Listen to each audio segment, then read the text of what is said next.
de la Fundación, que cuando nosotros éramos unos críos, pues leerse la Fundación era, vamos, o sea, ciencia ficción, ¿no? Pero tiene un relato muy corto de 4 o 5 páginas que, aparte de más de 50 cuentos, pero este es va al detalle al respecto del tema de la inteligencia artificial.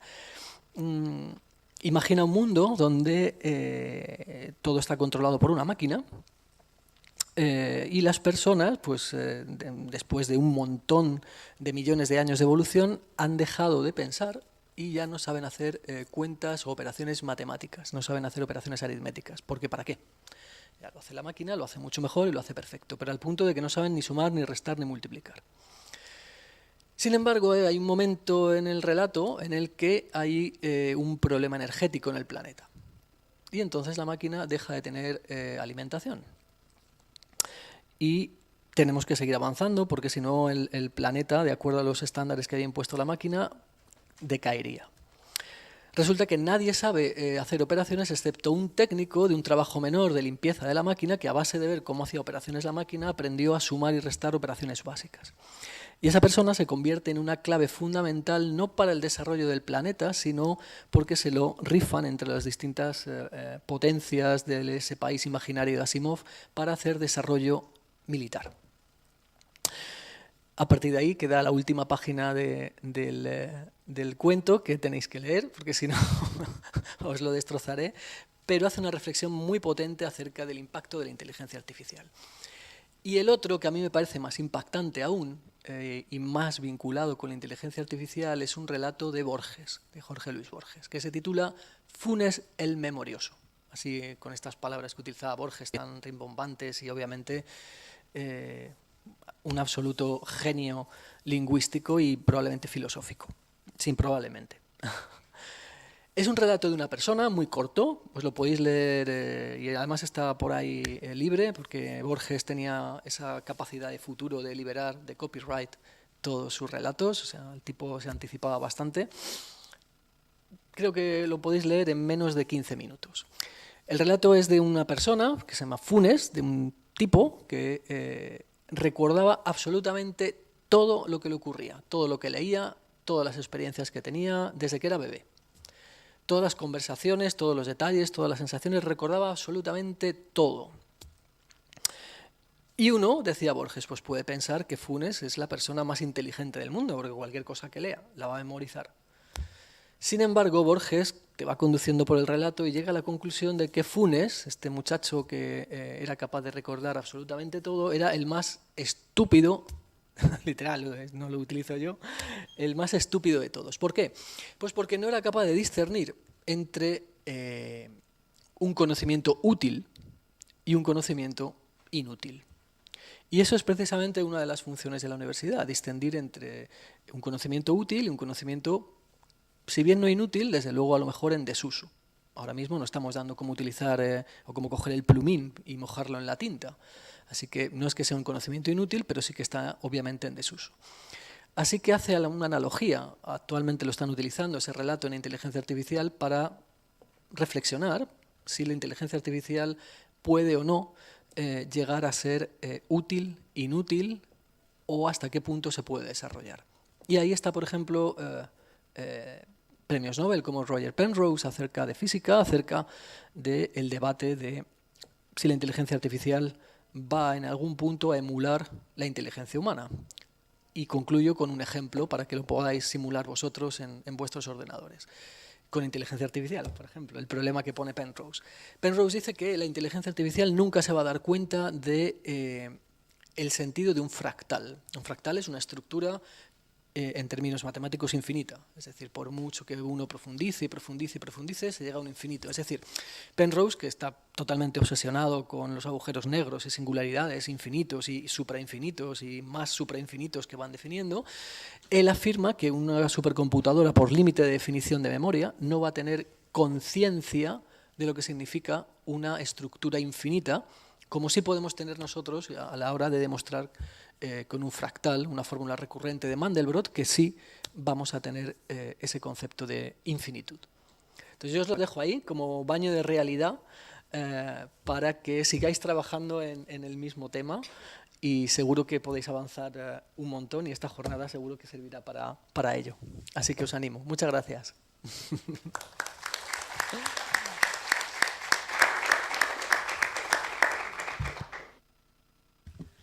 Bueno, pues ya ahora toma la palabra Idoia Salazar, que es presidenta y fundadora o cofundadora de Odyssey AI.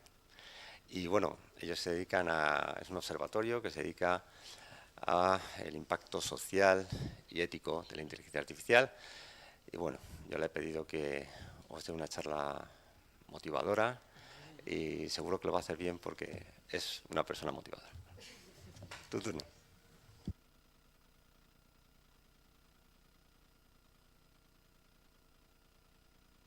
Ahí sentada no lo llevo muy bien.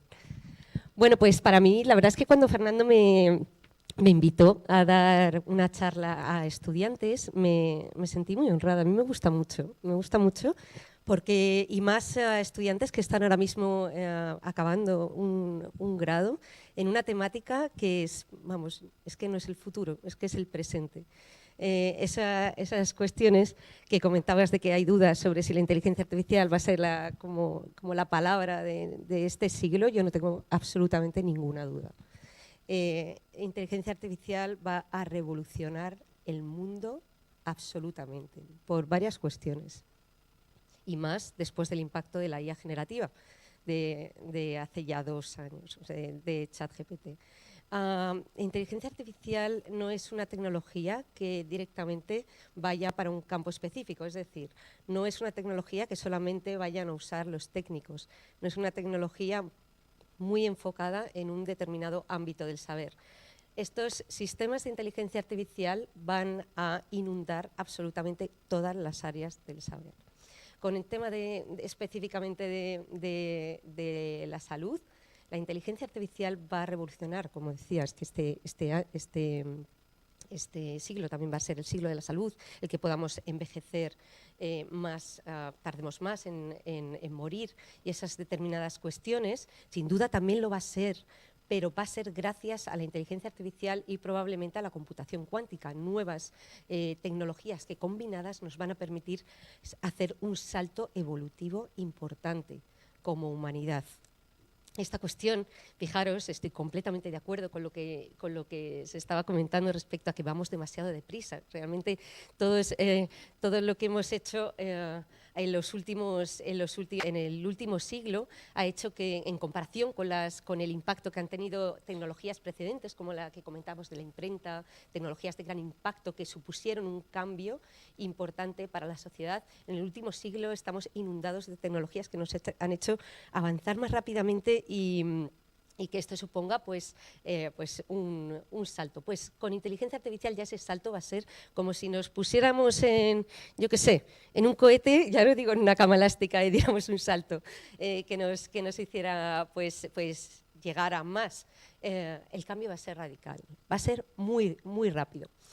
Nosotros en Odisea, por comentaros un poco más, yo soy la presidenta de esta organización, es una organización que fundé, porque realmente estaba viendo cómo cada vez crecía más el impacto de estas tecnologías de inteligencia artificial, y es cierto que como sociedad, como personas, más allá del ámbito tecnológico, no había conciencia, no había mucha conciencia del impacto un poco negativo que quizá pudiera haber en la sociedad si no empezábamos a pensar sobre de qué manera tomar medida, no para frenar esa tecnología, que yo creo que no se debe hacer por varias cuestiones de las que ahora brevemente, para dejaros a vosotros el proyecto, voy a comentar, sino para avanzar de manera paralela en determinadas medidas que se necesitan para acompañar a esta tecnología y que tengamos un impacto lo más positivo posible de ella. ¿Qué es lo que ocurre con todas las tecnologías? La tecnología en sí misma, Internet, redes sociales, cualquier otra tecnología no es mala de por sí. ¿Quién es el que usa la tecnología? Nosotros, las personas, ¿no? ¿Quién es el que usa, al menos por ahora, porque yo con esto no soy capaz de decir nunca va a pasar algo, pero ¿quién es el que por ahora usa los sistemas de inteligencia artificial? ¿O desarrolla?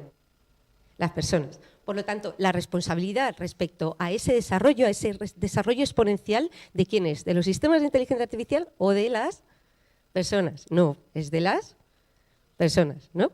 ¿Y qué se necesita una persona para poder dirigir una tecnología? ¿Qué necesitamos nosotros para poder dirigir por el camino correcto una tecnología? Conocimientos. ¿De qué? Del impacto que puede tener. ¿Y qué es lo que ocurre? Vosotros ya, además, es genial, porque el público que tengo, todos son especialistas ya en inteligencia artificial, así que, ¿qué es lo que ocurre con estos sistemas, con esta tecnología de inteligencia artificial de año en año? ¿Qué es lo que ocurre? Que cambia, ¿no? Que cambia muchísimo. Y más después de, bueno, ya nos han demostrado pues, nuevos modelos de IA generativa, que es lo que está pasando después del impacto de ChatGPT, que incluso en estos últimos años estamos viendo unos avances increíbles. La inteligencia artificial es como la panacea, nos ayuda a hacer mejores gestiones, nos ayuda a predecir ya en cualquier negocio cuáles son las distintas acciones que tenemos que tomar. Bueno, pues no os voy a decir todo lo que puede hacer porque ya lo sabéis. Y cambia muy rápidamente. Por lo tanto, ese saber el impacto que va a tener esa tecnología es un trabajo de responsabilidad que tenemos que tener nosotros, todas las personas que trabajamos con inteligencia artificial, para intentar predecir a ver qué posible impacto va a tener mi tecnología y actuar en consecuencia. Estas medidas de ética o ya diría legales que van a tomar, que debemos todos de tomar a la hora que desarrollamos estos modelos que van a revolucionar el mundo. Afortunadamente, por mucho que se diga, se está avanzando mucho también al respecto. Es decir, es cierto que está evolucionando mucho la inteligencia artificial, pero también yo llevo más de 15 años estudiando la ética y el impacto social de la inteligencia artificial. Y a nivel europeo, por ejemplo, sabéis, se está desarrollando una normativa específica basada en los principios éticos internacionales de la inteligencia artificial, por ejemplo, no discriminación, por ejemplo, supervisión humana, transparencia, una serie de cuestiones, y ya hay en la actualidad herramientas específicas, software específico, que nos va a ayudar a todos nosotros, a todos vosotros también, a tener cuidado de esas medidas para poder implementar una solución en cualquier empresa y llevar un control post-market adecuado para que nosotros también estemos tranquilos con nuestra conciencia de que estamos haciendo bien nuestro trabajo. Entonces, simplemente comentaros. La inteligencia artificial no es algo como puede ser. Antes, por ejemplo, decían, bueno, pues voy a contratar a un informático para que me haga pues una solución específica en una empresa y ya está. El data scientist, la persona que está programando o desarrollando estratégicamente un proyecto de inteligencia artificial para una empresa, es muy importante que tenga estos otros conocimientos para que apoye la técnica y el output del trabajo sea adecuado para implementarlo adecuadamente y poder estar tranquilos de que nuestra solución va a tener un impacto positivo. Es decir, y al mismo nivel, es muy importante esta otra cuestión, ya no solamente a nivel ético, sino también a nivel legal. Todos los sistemas de inteligencia artificial que vais a desarrollar vosotros o vais a usar a nivel de estrategia van a estar controlados ya a partir de casi ya por un ámbito legal, por una normativa específica que cumple, como os decía, los principios éticos internacionales en la inteligencia artificial y que tendréis que saber, conocer de alguna manera para aplicarlos de manera adecuada en las distintas empresas que vayáis a trabajar. A mí no me cabe la más mínima duda de que todos vais a tener muchísimo trabajo. Es un campo apasionante en el que yo, por no hablar mucho más y dejaros en vuestros proyectos, os quería animar en una cuestión. Más allá de, por favor, como os decía, he empezado por ahí, el tema de la responsabilidad, la ética, la normativa, más allá de estas cuestiones, que por favor tenedlo en mente porque va a ser importante medir el impacto antes de ponerlo en producción, desde el diseño, desde que empezáis a hacer el proyecto específicamente. Os animo a que no tengáis límites en la creación, estáis como en el sitio adecuado para crear vuestro propio puesto de trabajo, vuestra empresa, soñad, estáis con la herramienta, tenéis los conocimientos adecuados para construir el mundo del futuro. Y yo os animo a ser muy creativos, no os conforméis, intentad llegar a más, siempre con la parte de responsabilidad, obviamente, pero es que el mundo va a cambiar muchísimo y vosotros hoy en día estáis con las herramientas adecuadas para poder pues, aportar muchísimo en ese mundo en el que, sin duda, pues vuestra cabeza, no la de la máquina y todas esas cuestiones que son apocalípticas y que vamos, que siempre puede pasar, pero vamos, que esperemos que tarde mucho, si es que pasa alguna vez, pero vosotros sois los primeros que tenéis que tener esa responsabilidad y esa ética. Intentad trabajar conmigo, yo estoy trabajando mucho últimamente en la divulgación de qué es en realidad la inteligencia artificial, hasta dónde puede llegar con ella. Vamos a quitar prejuicios a la sociedad sobre este tipo de cuestiones. Vamos a trabajar desde nuestra perspectiva, desde vuestra perspectiva, en hacer una IA ética para cambiar un poco el concepto que inunda esta tecnología, todos los prejuicios que hay en torno a ella y trabajar de manera adecuada. Se podemos sacar muchísimo. Como os decía cuando he empezado, a mí no me cabe duda que esta es la tecnología del momento y del futuro, pero es un trabajo de todos el trabajar para hacerlo bien desde el diseño y hacer el seguimiento y todo este tipo de cuestiones pues son las que tienen que estar en vuestro pensamiento desde el principio que empezáis hasta el momento de dejarlo en producción. Es la idea que tenéis que transmitir a las personas que os empleen, porque muchas veces, os lo digo por experiencia, CEOs de grandes empresas no tienen ni idea de qué manera, hasta dónde puede llegar y sin duda pues vosotros pues tendréis que, pensando en esa implementación del producto, pues seréis los que tendréis que decir, muy bien, me parece muy bien estratégicamente que se hagan estas cuestiones, pero hay que pensar en de qué manera las repercusiones que pueden llegar a tener y hacer comprender que la inteligencia artificial no es solo técnica, sino que es mucho más, como seguro que todos vosotros sabéis. Os animo a hacer estrategia, más allá de la técnica en sí misma. Os animo a hacer, pues como os decía, pues más cursos o por vosotros mismos, pero hacer estrategia en inteligencia artificial. En Estados Unidos se está trabajando muchísimo sobre esas cuestiones, además de la técnica, como algo como muy unido, porque hoy en día, pues como bien sabéis vosotros, pues solamente la técnica no es nada, es muy necesario el conocimiento, adquirir conocimiento a nivel estratégico en una empresa concreta, cuáles son los cambios que debe haber en una empresa para poder pues incluir de manera adecuada estas tecnologías de inteligencia artificial y que funcionen. Así que, bueno, lo siento mucho, pero no vais a dejar de aprender en vuestra vida ni dejar de formaros en vuestra vida. Esto no es el final, sino es solo el principio de muchísimo más. Os animo a seguir formándoos y muchísima suerte a todos, pero estoy segura de que lo vais a tener.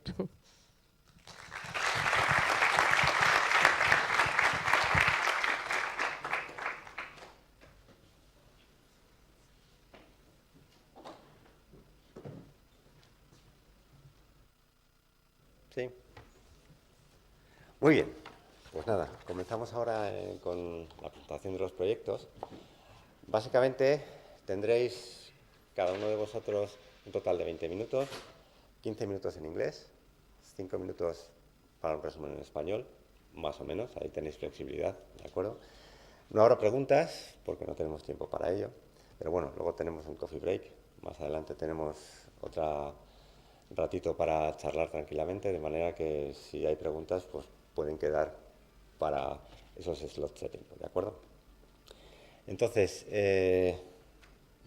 agradecer al vicerrector, que ya se nos ha ido, y a Idoia, que se va ahora su participación, y arrancamos con lo nuestro. Muchas gracias, Idoia. Hasta luego. Muy bien, pues entonces el primer proyecto es Taxonomy Classification of AI Incidents. Hemos contado con la colaboración de HPE, de Hewlett Packard Enterprise, y lo que quiero es que cada equipo, bueno, salgáis al completo, os sentéis aquí, el ponente se pone donde estoy ahora mismo y presentáis vuestro proyecto. Este proyecto lo han realizado Mohamed Afif, Álvaro Castellano, Alejandro García, Álvaro Maza y Óscar Montoya, y presentará Álvaro. Adelante.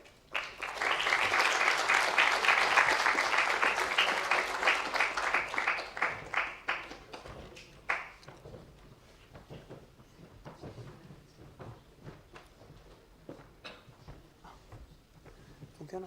No sé uno de estos nunca. ¿Cuál es? ¿Para adelante y para atrás, no? Ok, gracias.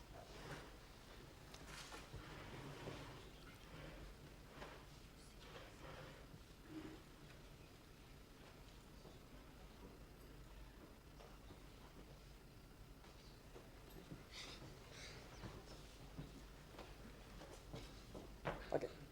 Hello, everyone. First of all, let me present my colleagues. It's Mohammed and Oscar, and we've been developing a solution for the classification of AI incidents in collaboration with HPE. This is our table of contents of what we're going to be talking about today. First, we're going to state the problem, what we've been doing, how we dealt with it, and later we'll talk about the solution we came up with. First of all, I think we've already been talking enough about that, but is AI perfect?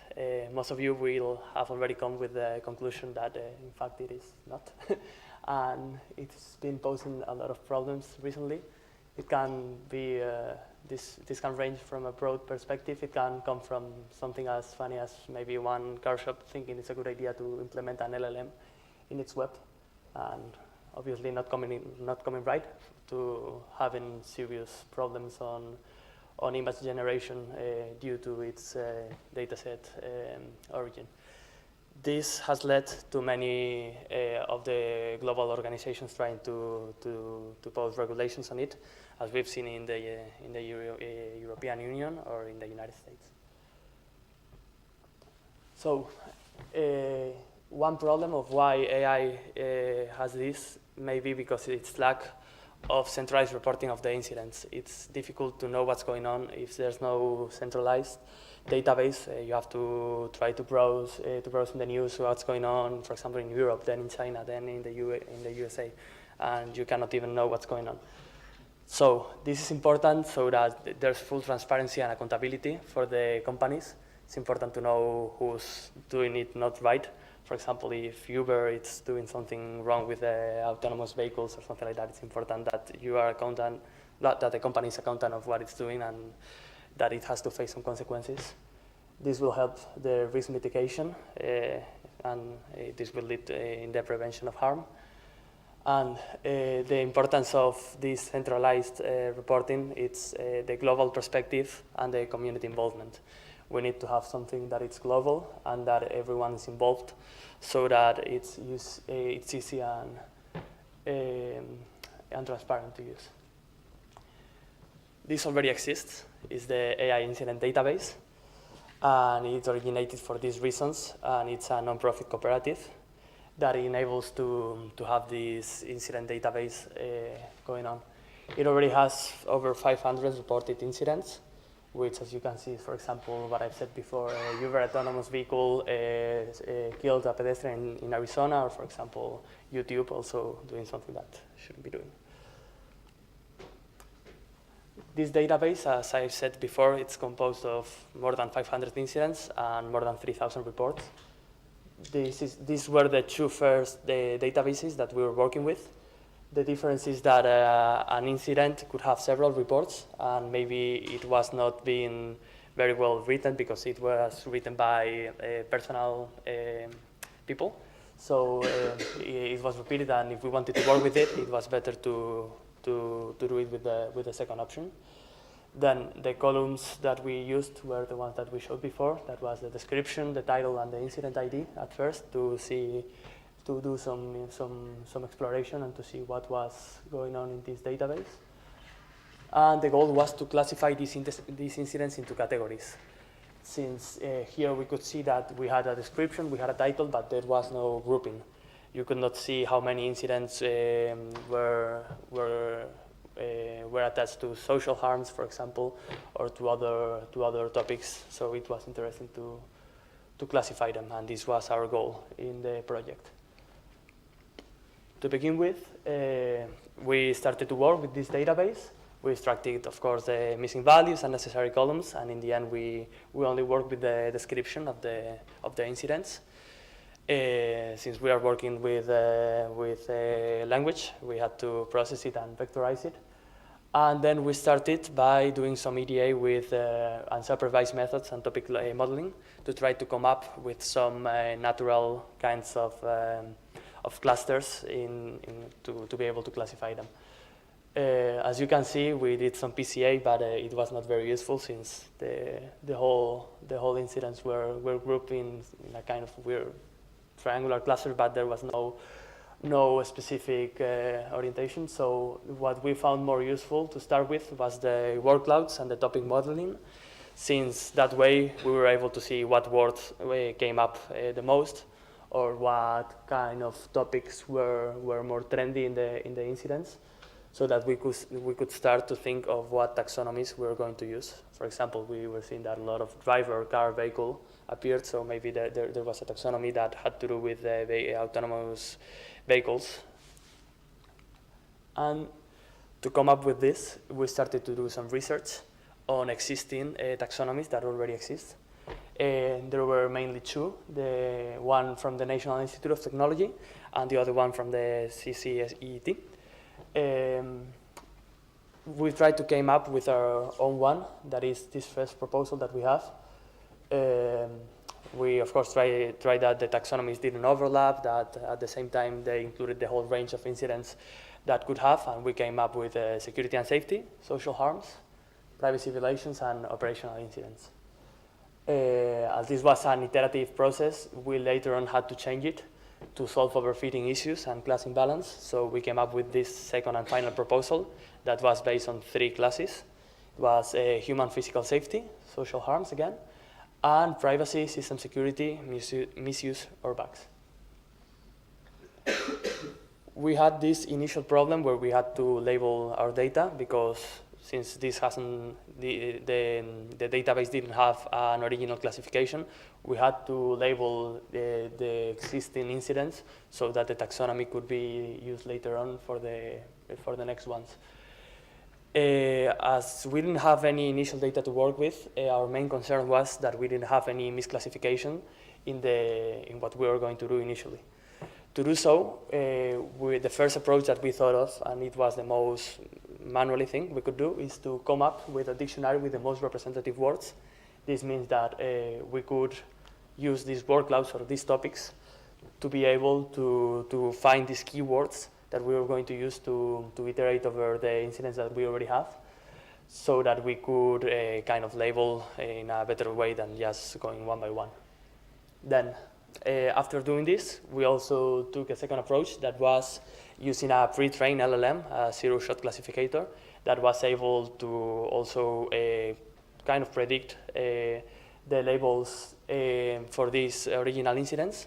And then we compared each two, and also compared the ones that had a low score on this zero-shot classificator. And what we did with those misclassifications between the two iterations and the ones with a low threshold was to label it manually. It was a few observations, but we found a library in Python that you can just change the label very easy if there's a misclassification. So that way we already had our initial database classified, and then we used an LLM to fine-tune it and be able to come up with this final solution that we wanted. But first, what is an LLM? As we've seen, and they've been talking about, it's state-of-the-art in AI. Everyone's talking right now about generative AI, well, which is one of its applications. But it also has more. As we've seen, it can also be used to classify with, for example, the zero-shot classificator that we've been using.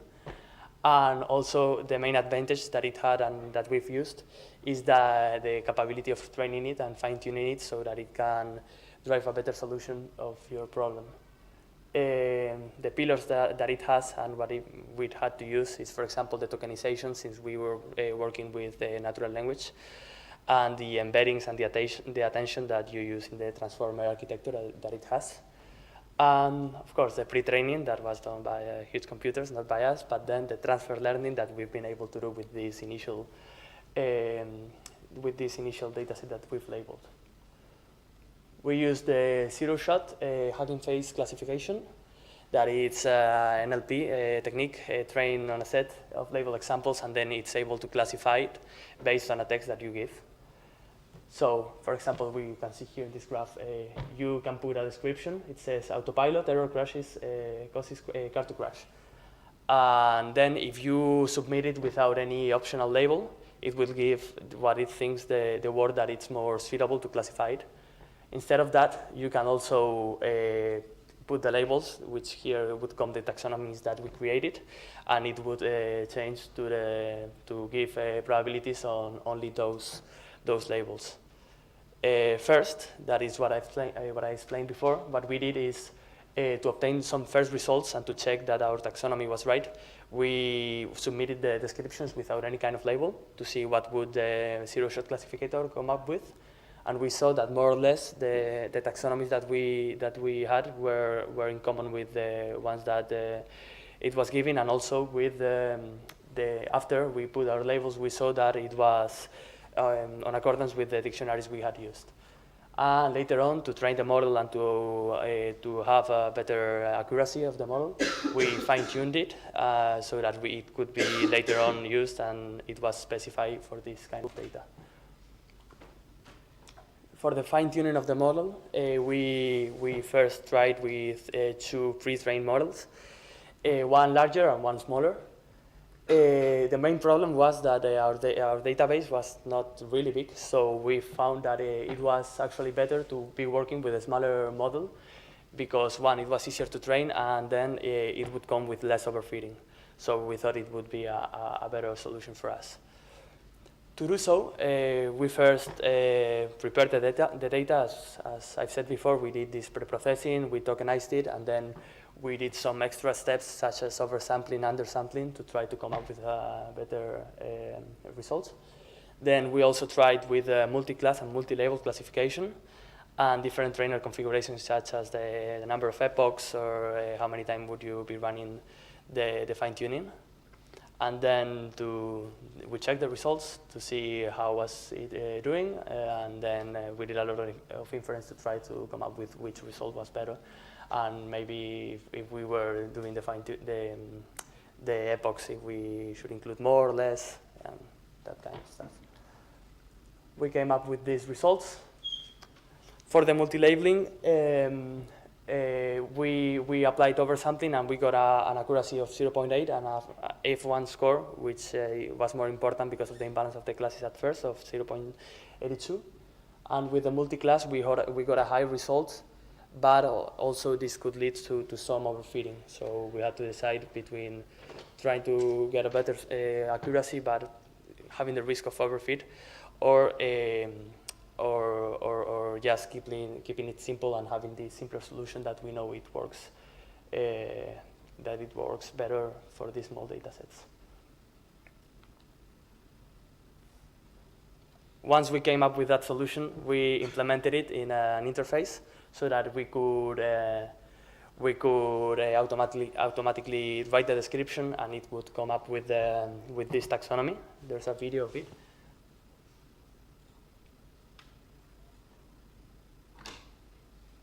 This was implemented in Grado. That is a helpful tool if you're working with Hugging Face models. Here we can see how we put an example of what we want to classify, and it will come up with a predicted label. Apart from that, we also did some dashboards and some basic visualization so that people could summarize what was in the existing database. As we will see now, there's bar plots, pie plots of the existing database and how it is labeled right now. For example, we can see that the main part of the incidents would be on privacy, system security, and we can see that the classes, now that we changed to these 3 kind of taxonomy, are way less imbalanced than they were before, even if it doesn't seem like that, because before the 2 other classes were even smaller. And also we implemented this word cloud because we found it was very useful for us to work with, so that you can see more or less for each kind of taxonomy what are the main incidents that are going on. For example, here it seems that Tesla are not doing very well. They should be looking at what's wrong. And we can also see with other kinds of taxonomy that it would come up with other keywords that are being repeated right now in the incident.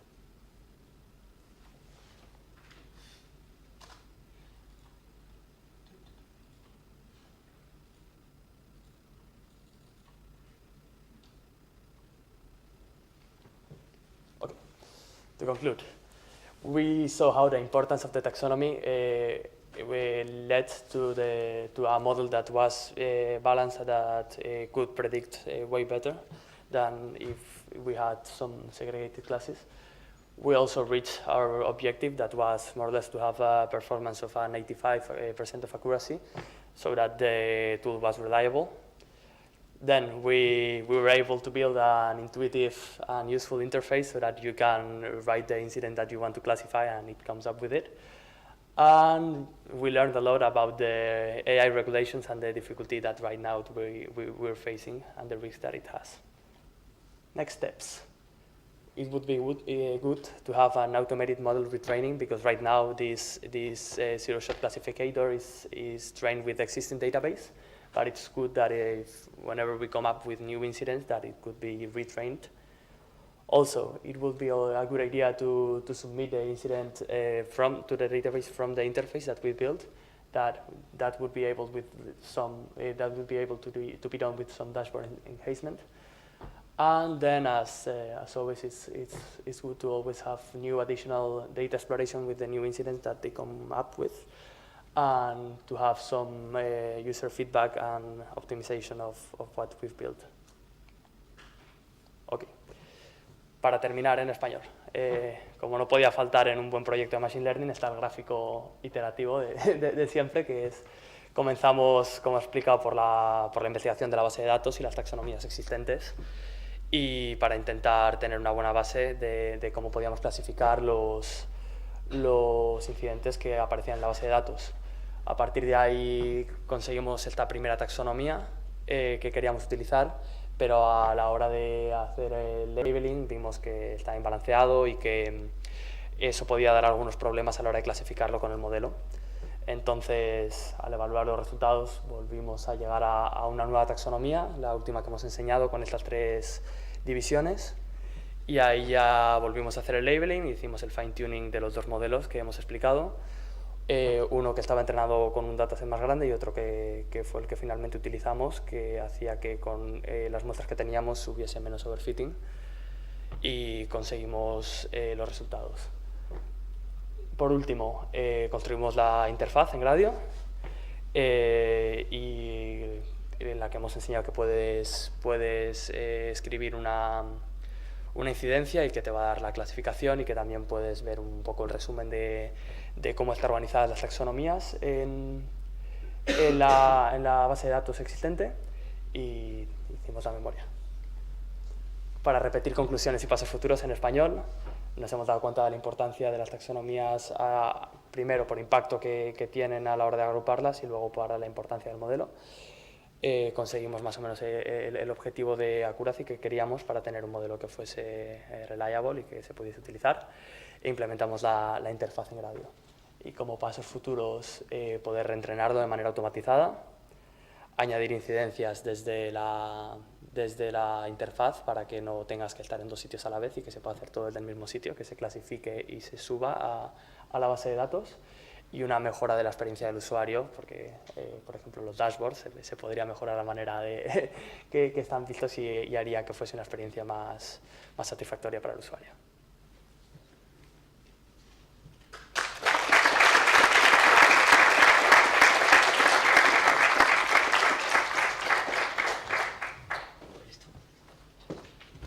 Muchas gracias. Pasamos al siguiente proyecto. El siguiente proyecto es Optimum, Operating Regime of an Industrial Engine. Nos ha colaborado con nosotros SAS, y el proyecto lo han realizado Marta Baleirón, Lucía Cordero, Víctor Estebanez, Carlos Pérez y Héctor Tienda. Y presenta Marta, cuando queráis.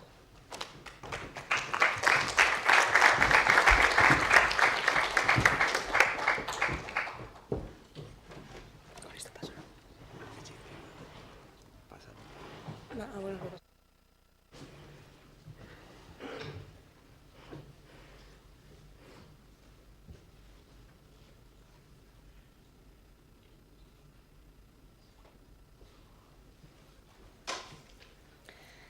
morning, everybody, and welcome to our presentation. I am Marta, and these are my colleagues Lucia, Carlos, Hector, and Victor.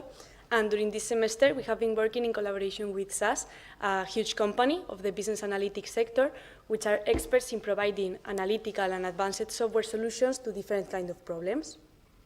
They count also with more than 5 years of experience on technology and developing projects, as well as being really well known by having carried out projects of altruistic character, such as with environment or with different minorities.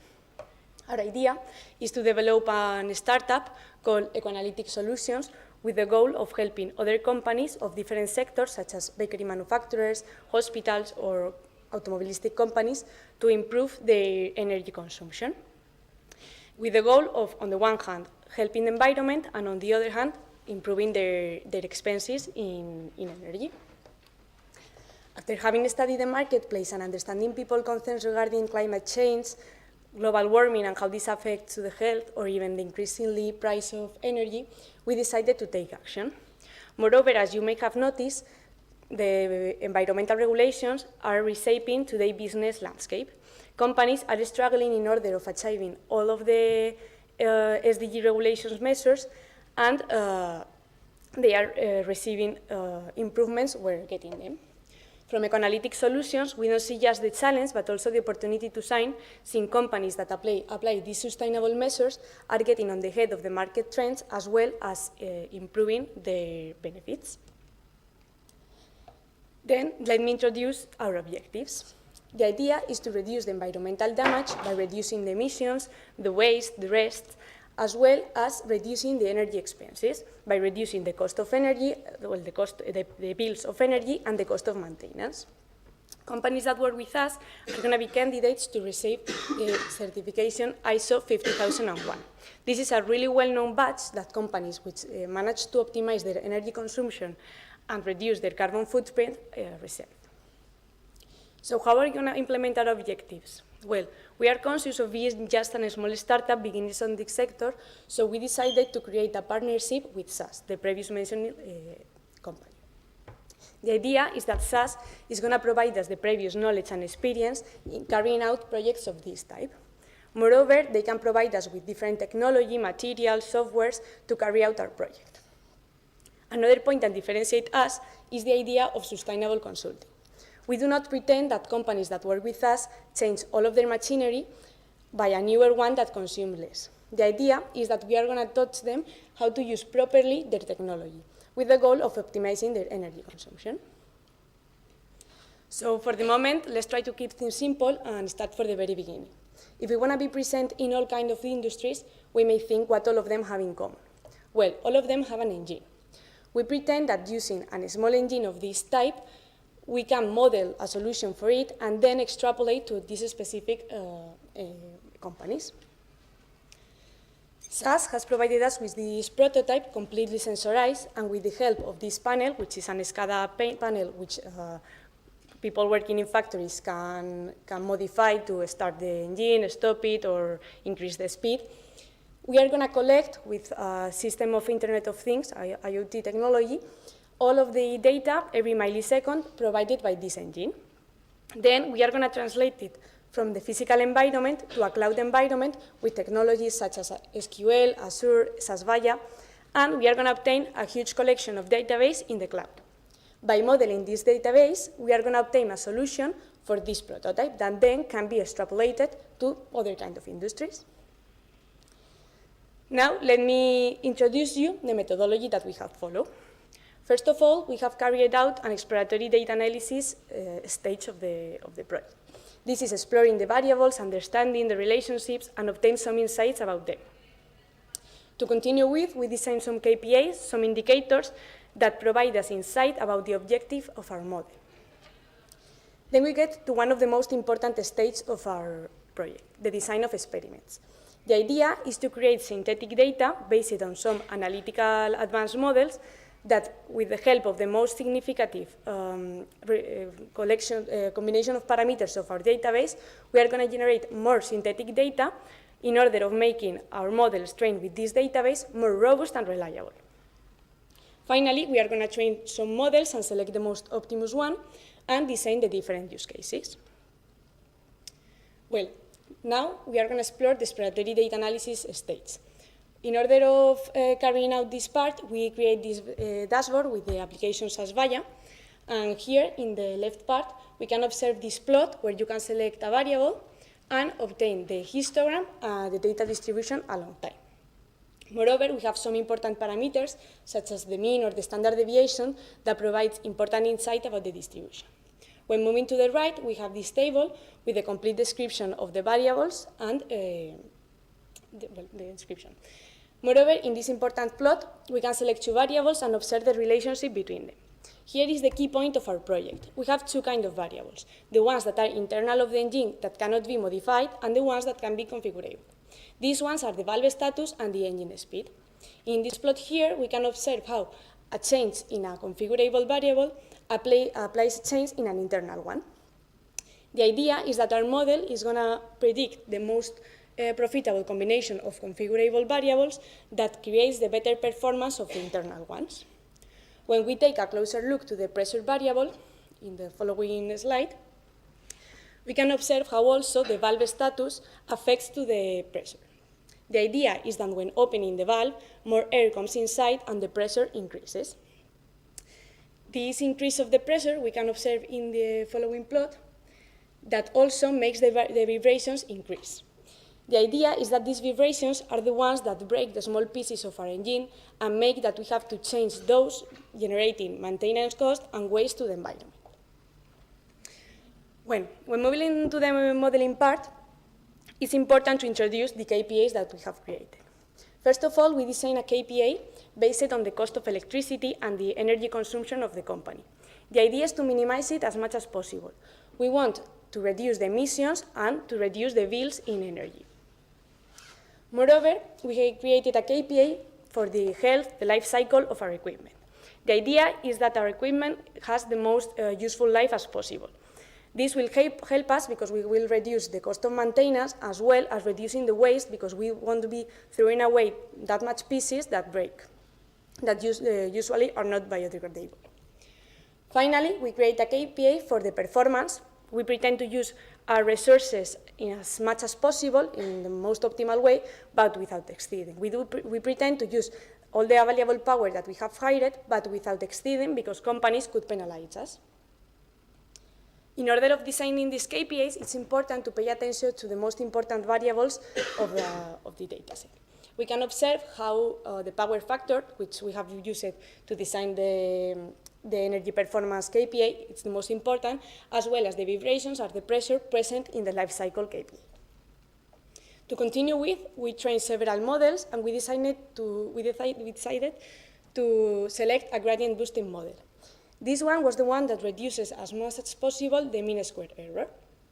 When taking a look to the performance, we can observe how the predicted data by the model fits perfectly to the target one.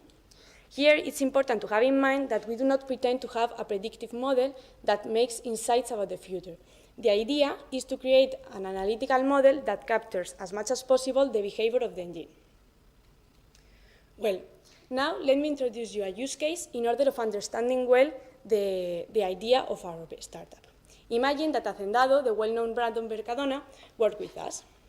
They have a bakery manufacturer where they produce different kinds of sweets. And for example, in Christmas, they want to increase their production of Three Kings Day cake. The idea is to increase the production as much as possible, but without making that our ovens break, as well as the energy consumption increases that much. Therefore, with our model, we are going to obtain the most profitable combination of valve status and engine speed so that the production increases, but our ovens do not break or our energy expenses get too high. With this, we are going to help the environment because we are going to reduce emissions and not generating waste, as well as our economy, since we are not going to experience that much expenses. This is going to be what our clients obtain.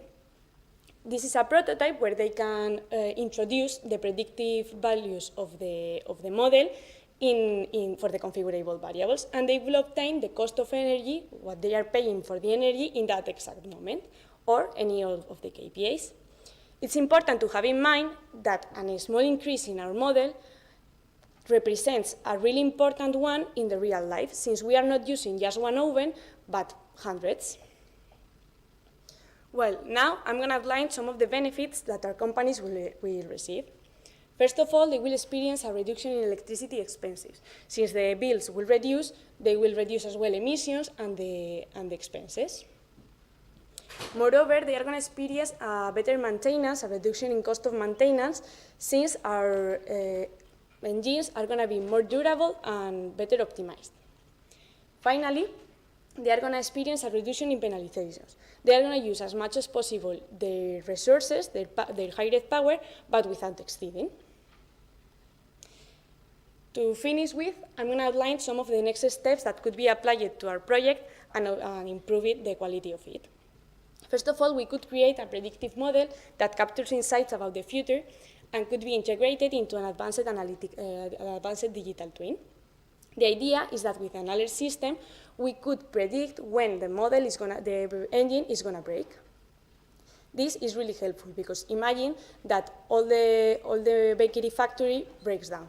This will represent an important loss of money for the company. Moreover, it represents a lot of waste since you have to throw away several ovens. Bueno, finalmente voy a hacer un pequeño resumen en español para indicar todos los pasos que hemos seguido. Primero de todo, comentar que hemos decidido llevar este proyecto como la creación de una pequeña startup que se va a llamar Ecoanalytic Solutions, con la idea de ayudar a otras empresas de diferentes sectores a optimizar al máximo su consumo eléctrico. La idea es que estas compañías van a reducir su daño al medio ambiente a la vez que sus gastos. Además, se van a convertir en candidatas a recibir una certificación, que es la ISO 50001, que la reciben las compañías que consiguen optimizar su uso de energía a la vez que reducir la huella de carbono. Para esto, y como somos conscientes de que tan solo somos una pequeña startup, hemos decidido hacer una colaboración con SAS, que nos va a ofrecer pues, el material necesario y la tecnología necesaria, además de experiencia previa en estos proyectos. Bueno, si queremos estar presentes en todas las empresas, debemos pensar que tienen en común. Bueno, en todas las empresas, pues como por ejemplo fábricas de dulces, compañías automovilísticas o, por ejemplo, el sistema de ventilación de un quirófano en un hospital. Pues todas ellas tienen un motor de un tipo similar en común, por lo que si utilizamos un prototipo para modelar una solución, podremos luego extrapolarlo a cada uno de los casos concretos. La idea es que con este prototipo completamente sensorizado obtendremos los datos cada milisegundo y los transformaremos del entorno físico al entorno cloud. Modelaremos esa base de datos y la solución la extrapolaremos después a cada caso concreto. Para ello hemos diseñado unos KPIs, unos indicadores que representan nuestros objetivos durante el proyecto. El primero de todos es un indicador del consumo de energía de la compañía. Queremos minimizarlo al máximo para, por un lado, reducir las emisiones y, por otro, reducir los gastos en las facturas de energía. Otro de los indicadores que hemos utilizado es la vida útil del motor y la salud del equipo, ya que queremos que sea la máxima posible. No queremos estar teniendo que continuamente cambiar piezas, ya que esto representa generar muchos residuos, además de un coste muy grande para la empresa. Finalmente, el último KPI que hemos diseñado es un KPI de performance, que indica cómo de buen uso estamos haciendo de nuestros recursos disponibles, pero sin excedernos, porque, por ejemplo, si tenemos una potencia contratada, queremos utilizarla al máximo, pero si nos excedemos, las compañías eléctricas podrían penalizarnos. El modelo que hemos decidido utilizar, tras varias pruebas, es un modelo de gradient boosting, que es el que obtiene el menor error medio. Además, es importante indicar que es un modelo analítico que captura el comportamiento del motor, no genera predicciones acerca del futuro. Finalmente, los beneficios que nuestras empresas van a experimentar son tanto una reducción de gastos como por la reducción en las facturas de la energía, como por el coste de mantenimiento, así como una mejora para el medio ambiente, ya que reducen sus emisiones, su huella de carbono y reducen los residuos. Finalmente, algunos de los siguientes pasos que se podrían implementar y que le aportarían valor a este proyecto sería generar un modelo predictivo que, al implementárselo a un gemelo digital avanzado con un sistema de alertas, nos permitirá anticiparnos a pequeños fallos o a grandes fallos del motor. Pues, por ejemplo, a lo mejor podemos desde tener que evitar cambiar una pequeña tuerca a evitar que la completa fábrica se rompa y se paralice la producción. Bueno, pues esto sería todo. Queríamos aprovechar para agradecer a Adriana, y a Maya y a Juanjo, que hoy no ha podido venir, la colaboración con nosotros, todo el tiempo que han invertido en enseñarnos, la importancia de llevar a cabo proyectos de este tipo y su plataforma y todo lo que aportan. Así que muchas gracias.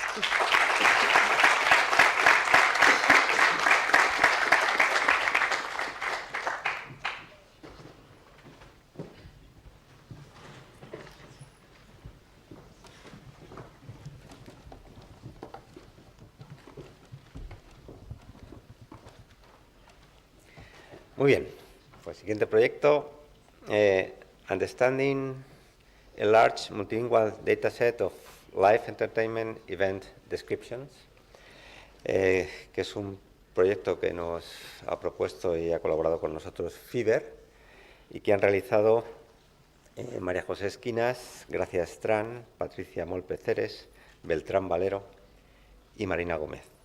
Y presenta a Gracia.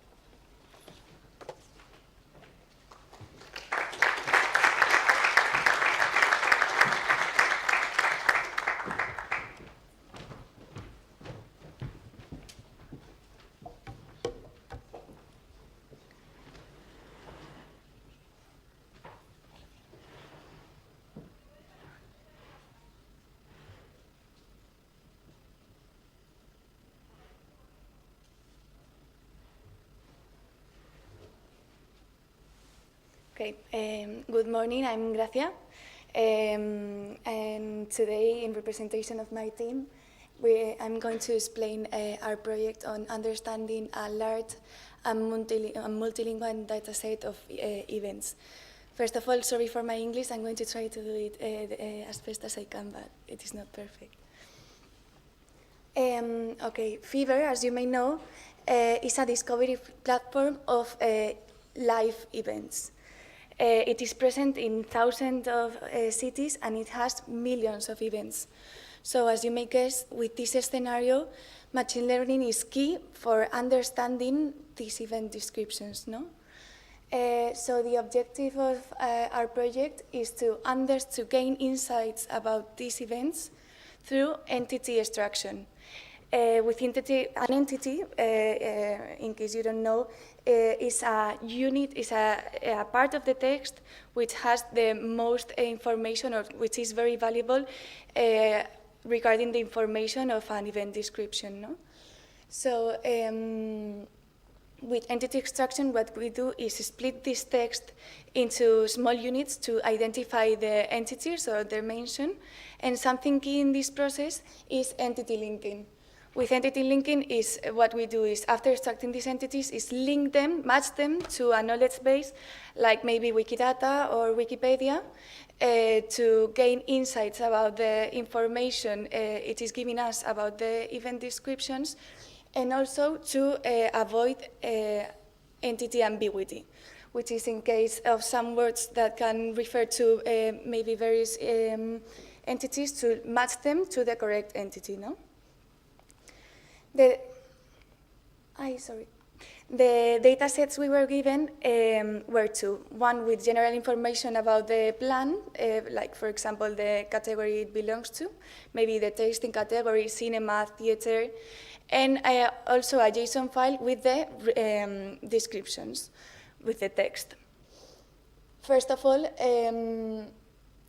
we thought about we experimented with different models to get the entity extraction, and at the end we used Refined. Refined is a model which performs this entity extraction by preparing the text, detecting the mention, the entity, then detecting the type of the entity, linking and performing the entity disambiguation, and retrieving the final entity.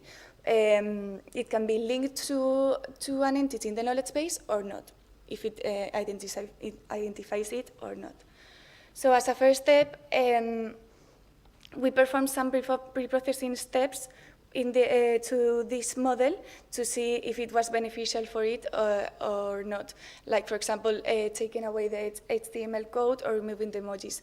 But in the end, we decided to keep this as the model was so good that maybe it could provide context to identify these entities. So then we started the process of iterating the model. We spent several weeks iterating the model, the different data models, like the different engines, kind of way of detecting the entities and linking that it provides, and also trying out with the different entity sets. As a result, we have 6 different combinations. So to do this process of iterating the model, we divided all the events that we had, which were thousands, into the categories, and each of us started working with one of the categories. You can see here an example of an entity provided by Refined. You can see it is not only a word, but it could be several words. It can be linked to this knowledge base, or maybe it doesn't find an entity to link it to. And in case it does, it also retrieves the type of entity. So in this process of iterating the model, we gained several insights. Some of them you can see here is, for example, the most frequent entities in each of the categories. You can see here, for example, in tasting, Barcelona, menu were some of the most frequent entities.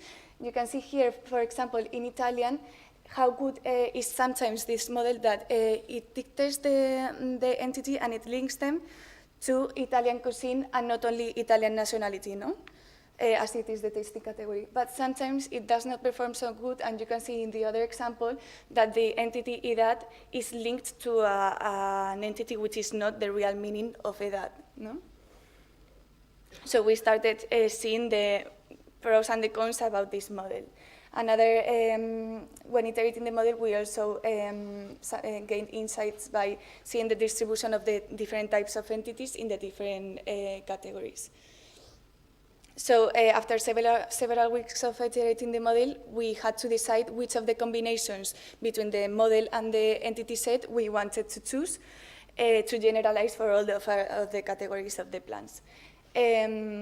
So we decided to use as entity set Wikipedia and the model with numbers as it provided a good approach to link the entities to the knowledge base. Okay, so at this point we had all the entities for our plans extracted with this model we had selected, but we did not know if this was good or not. We did not have a way to evaluate this, as we did not have an annotated data set.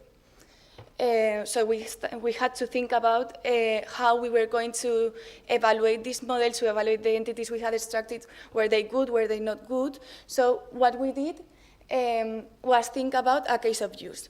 We thought about the case of use of event similarity. We had extracted entities and we wanted to see if they were good to see the similarity between plans. To do this, we performed the TF-IDF, which is a very well-known measure of the entities extracted, so that we can know how representative is an entity for a plan, so that entities, for example, that are present in all of the plans were not penalizing because they were not so significant, no? So with this measure, we can see the real importance and the significance of an entity in a plan and in the set of plans. With this TF-IDF, we could perform with the package of Python of scikit-learn of cosine similarity. We could perform this similarity in base of the TF-IDF between the plans. So we got a symmetric matrix for the plans, and we had the similarity between them. With this, we could have finished, but we wanted to improve this model, in this case of view of similarity between plans, and we added relations and entities based on Wikidata. Wikidata is an open source data set with, by launching by giving queries to Wikidata, we could retrieve a relation from these entities. And for example, if our entity is Taylor Swift, if we wanted by relations, if we wanted to get the relation of gender, we could get to pop music. So these new entities that we have gotten by the relation, we added them to our entity set for each of the events, so that we could make the model more robust. And now we had to think of a way to evaluate this case of use, no, of plan similarity. What we did is that we were given by Fever a dataset of triplets. These triplets were one event, which was the anchor plan, and then two other events in which one is the positive and one is the negative. The positive is, in comparison between these other two, which one is more similar to the anchor plan. And this was done manually by people from Fever. So as you may guess, it is quite ambiguous and imprecise. So the way of evaluating our model was comparing the cosine similarity we have gotten with the entities from this refined and the entities with added from Wikidata, sorry, with this manual annotation that people from Fever had done. So, sorry, this is the data set of the triplets. In case our cosine similarity evaluation, the comparison between two pairs of plans was the same as the one provided from Fever, our model was good or not. So at the end, we had a total accuracy. We had more or less the same accuracy with only the entities from the refined as with the model with also the entities added from Wikidata. But that is because we could maybe have spent more time researching about the different relations that Wikidata provides and maybe iterating more this part of Wikidata. So here you can see the distribution of the accuracies, which is like a 60%, no? And this is all. No sé si me he pasado de tiempo, ¿no? Pero bueno, puedo... Vale, en resumen en español, por si no me he explicado bien, nosotros, Fever nos dio una gran cantidad de eventos, de descripciones de eventos. Y lo que querían era sacar, con Machine Learning, sacar valor de estos eventos de una forma que no sea manual. Para ello, usando este modelo que es Refined, y haciendo como un fine-tuning de las distintas opciones que daba Refined, sacamos un modelo con el que sacar estas entidades.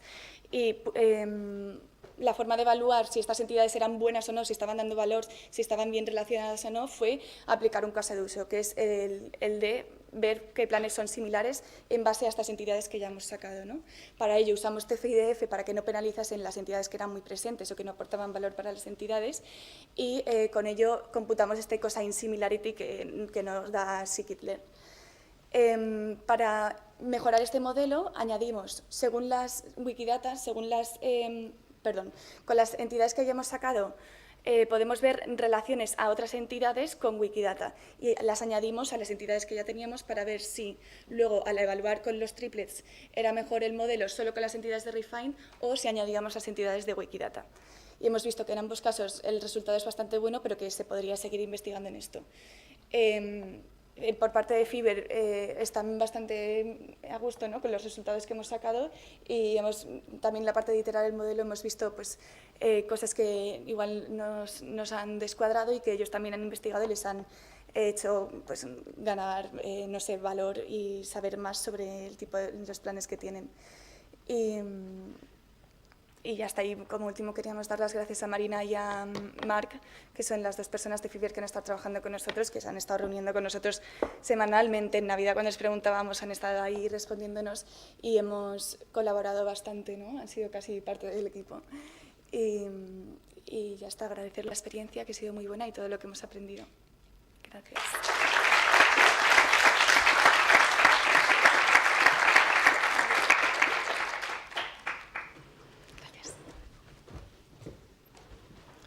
Muchas gracias.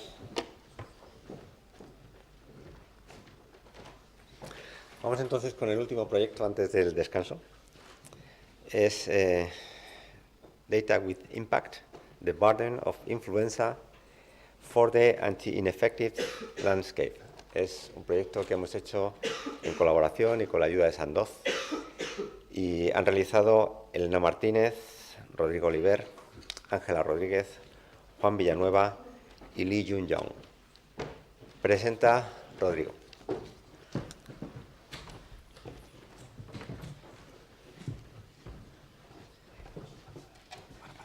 Sí.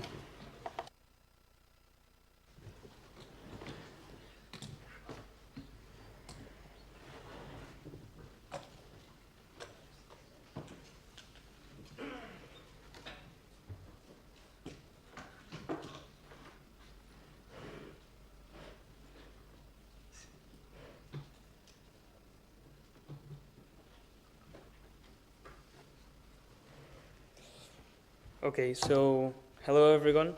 First and foremost, I would like to thank Laura and David for their expertise and acumen that were essential during this course. They were very helpful. I would also like to thank, on behalf of my team, Javier Nogales, who was our tutor, and he was also helpful, and he had expertise on this field of time series. And as it could not be forgotten, I would also like to thank my teammates, Juan, Angela, Elena, and Lee, whose passion and efforts were essential to reach the conclusions and results that we are presenting now today. So let's have a little bit of background about what Sandoz does and what its mission. So Sandoz, it's a global leader on off-patent medicines. What does this mean? This means that they do not commercialize or process the new, shiny, promising medicines, nor the new kid on the block. They are rather specialized in biosimilars and generics. And this means that these are medicines which do not have a high profit margin. And they are also very important, nonetheless. Why? This is because most of these medicines, these drugs, are included in the WHO list of essential medicines. And these are incredibly important to ensure that health systems are sustainable and they can provide care of quality. And so the objectives are twofold. So, for instance, we want to make sure that the production is aligned with the necessities that the demand that it's given for each one of the countries, and we also want to match the necessities of each one of these communities. So we align both the business goals and the healthcare system goals that each country and region has. And so yeah. So the roadmap, we first got to know the flu.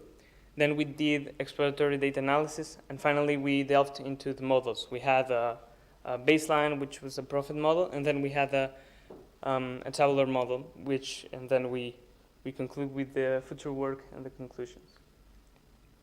So, what is the flu? Well, the flu is, we are very familiar with it. It has been around us for millennia, and it's a killer. So, flu is not a joke. Flu is a disease that kills thousands of people. The World Health Organization figures are between 290,000 to 650,000 deaths annually. And this, of course, not only for the elderly, but we have several risk groups that you can see over there. So it's a killer, and lower respiratory diseases, illnesses, are classified by the WHO as the fourth most common cause of death globally. So this is an evil that we should strive to analyze and hopefully to eradicate. So there are also different factors that we should take into account for this prediction to see which is the incidence or the number of people that are affected by this illness. So we have seasonal ones. So for example, in the northern hemisphere, we have this thing that usually in the autumn and winter we have a higher incidence and flu and other respiratory illnesses. In the southern hemisphere is the opposite, and in the tropics it's more or less evenly distributed. So this also goes into hand of other kind of variables that are of meteorological type, as we can see, and they affect the way that the virus transmits. So they affect the infectiousness of these pathogen. And so finally, there are other indicators. They are demographic indicators. For example, there are countries where people are very close to each other. There are cultural factors. There are also if they are very interconnected with the rest of the world. So an outbreak in one place could easily extend to another country. And we also have vaccination rates and education and the resilience of the healthcare system. So these are the indicators that more or less we have analyzed to understand what the flu is doing and how we can predict its incidence. So here we have the baseline model. So the baseline model that we chose is Profit. Why? Because Profit is a regression model that is based on an additive model. So as you can see, we have a summation of different terms. So they are clearly separated, and this improves interpretability. And each one of them represents a nonlinear trend. So it has very expressive capabilities to encode each one of these informations. So what we did here is use two different data sets that are from the WHO Global Influenza Program that were provided by us by Sandoz. And they have different characteristics. So for example, we have FluNet and FluID. And so one of them is more epidemiological, the other is more virological. It's more focused on the strains rather than its prevalence. So different countries, these figures are reported by each one of the statistical offices of each one of the countries. So they have different methods and ways of processing this information. This is one of the things we will discuss as one of the challenges we faced. And because of this, we didn't use the same target for each one of the countries. Rather, we chose the best metric for each one of them. And to do this, we used weighted average to penalize with 25% the interquartile range of outliers to get the outliers, because if the distribution is chaotic or the way that they are reported is not the one we liked, then we could not perform the analysis in the same way we would like to. But we shouldn't penalize the outliers so much, because they may actually represent actual outbreaks that we should take into account. Finally, 70% of penalization for missing data, we thought that it was a good idea, since we need missing data. We don't like missing data because we need a lot of it to understand the seasonal, the yearly, and the intra-year patterns that influence this model. So here we have a picture of Slovenia. So this is the distribution of the cases throughout each one of the years, and then within the year from 2009 to 2023. And we can see that this is a typical Northern Hemisphere country, because we can see that the incidence, the number of cases is higher during the rainy, cold season. So this is a clear indicator that there's something going on with respect to meteorological variables. And then there you have the training points in black dots from Profit, and then we have the blue lines that represent the forecasted points. So we can see that the model is actually doing pretty well. And we used temporal cross-validation. It seems that it's capturing the trends that we liked it to capture. And this model also features, because if you may know that Profit also has a capability to indicate exceptional successes. So you can create a table with the holidays and other festive events that may influence this prediction. So for example, there's a drop with the seasons, with the holiday seasons, because people do not tend to go within the holidays to the hospitals, but then there's a spike because people who were together and in social events, then they went into the hospital into testing. So then we have the tabular model, and you may ask, so if the Prof model is so good, why did we even bother to use the tabular model?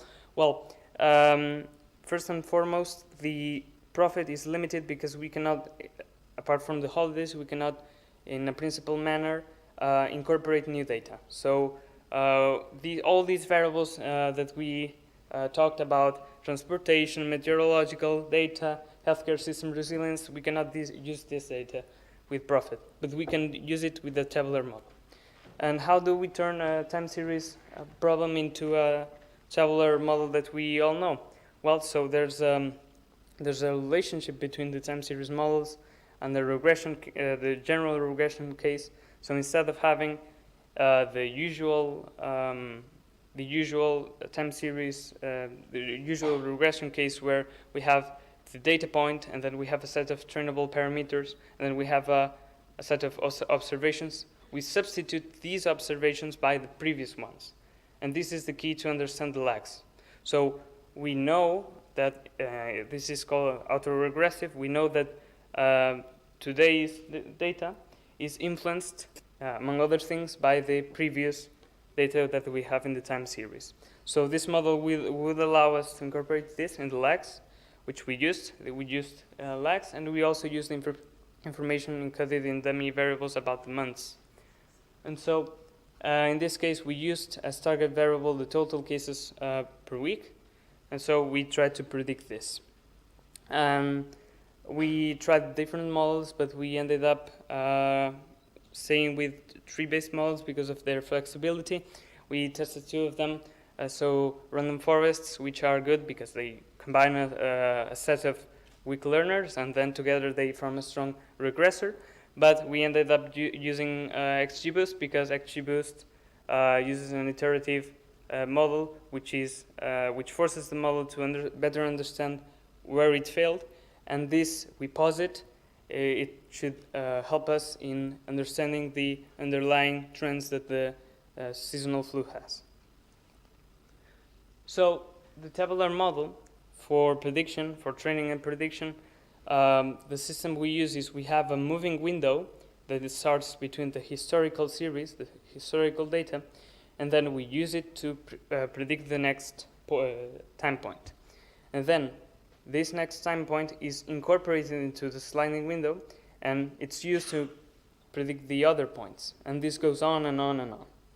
Okay? So this leads us to the So this leads us to what are the tabular prediction challenges. So, for instance, this is good, but as we keep on going in the future, and this is a problem shared with Prof, this is not unique to the tabular model, we have increased uncertainty and cumulative errors. Why is this? Because, as I said just in the previous slide, we are using our predictions to predict other things. So the errors that we have at one point, they propagate and they accumulate on the other ones. There's an alternative that we could use different models for each one of the time points, but this is more cumbersome and computationally costly, and this does not scale well. So there's also a dynamic environment because in this case we analyze the countries individually, but as we will see, the countries are really connected. They are countries that are connected linguistically, culturally, so they have more interchange of people and goods, and they also have a geographical proximity, and this is not taken into account. So this is a really simplification of what's going on. And there's the issue of data availability. Why? Because there are countries that use a certain metric, or they use a certain way of measuring things. And so we have weekly data. There are countries that only publish monthly or annually data. So this is something that we should really take into account. For example, even Google Trends, that we will talk about it later, even them, within the same company, they change the methods that they use and the way that they measure the popularity of terms, and this changes the way that the model is taking this input. So nonetheless, even in this simplified way of seeing things, we have a pretty good performance, for example, for certain countries, such as Spain. So for example, for Spain, we have a pretty good model that, as you can see, it even outperforms profit, and we think that this is because of this new information that we are taking into account. But for example, for Australia, this doesn't seem to be the case. And so we are not using, we are not predicting as well as profit. Why can this be the case? Well, we think that it might be because geographical data for Australia could improve this, because it's a Southern Hemisphere country, and it was the only one that we studied for this case that belonged to the Southern Hemisphere. So potential predictors for our data. So as I was saying before, we acquired and used some of them, such as the annual total passenger per country. So we want to know how connected this is, because we think that higher transportation linkage means that there's more chances of transmission of outbreaks. Then we have mortality rate and death rate, because an outbreak of the disease should lead to an increase in mortality. Then we also have health data such as vaccination rate, because if you're vaccinated, generally you should have a less serious disease, right? And that should mean that you need less medication and drugs. So then you have the Google Trends. So we think that in this interconnected world with the digital age, then people, if they feel sick, they will search online. Oh, what was it? I have the flu. What are the symptoms? Cough, sneezing. So we search manually, and we obtain the Google Trends for the historical series for each one of these countries, with the flu term in the most common language for each one of them. And for future work, we would like to also get pollution data, economical data such as the GDP per purchasing power, also hospitalization rate and temperature and humidity. Well, so why we could be interested also in incorporating pollution and temperature and humidity, meteorological variables, because as I said previously, they affect the infections of the pathogen. And also, this hospitalization rate provides us information about the resilience of the healthcare system. And finally, the economical data is important because countries that devote a more higher share of GDP development to health, they have better capabilities to resist such an outbreak. And also, richer countries have a better tracing and testing system, because we faced many countries throughout the world that they did not show any figures for flu. And we thought, oh, this country is marvelous, we should go there. But this is not the case. This means that they do not have the means to test and trace these contacts, so we have misleading information. So richer countries, hopefully, they have more resources and should try to have better, more realistic data. So finally, in the country clustering, so we thought that we should incorporate this new data, but we also should change the focus of our research, because we were dealing with more than 40 countries at once, and each one of them was totally different. So one of the things that we could do could be to focus on one country, for example, the United States, which was its own cluster, right? It's American exceptionalism, I think. So yeah, but we should focus on a country so that we can have everything, the data we need in the same format and in a consistent manner.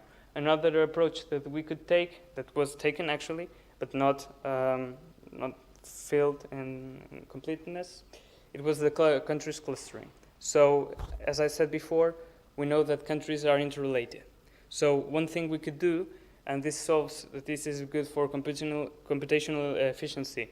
This is good for missing data, so countries that have missing data, and this is also good for generalization, because we are not forcing the model to memorize or focus on a single country, but to understand what is the pattern that certain countries that are closely related, either because of geography, culturally, or they have something common in dynamics.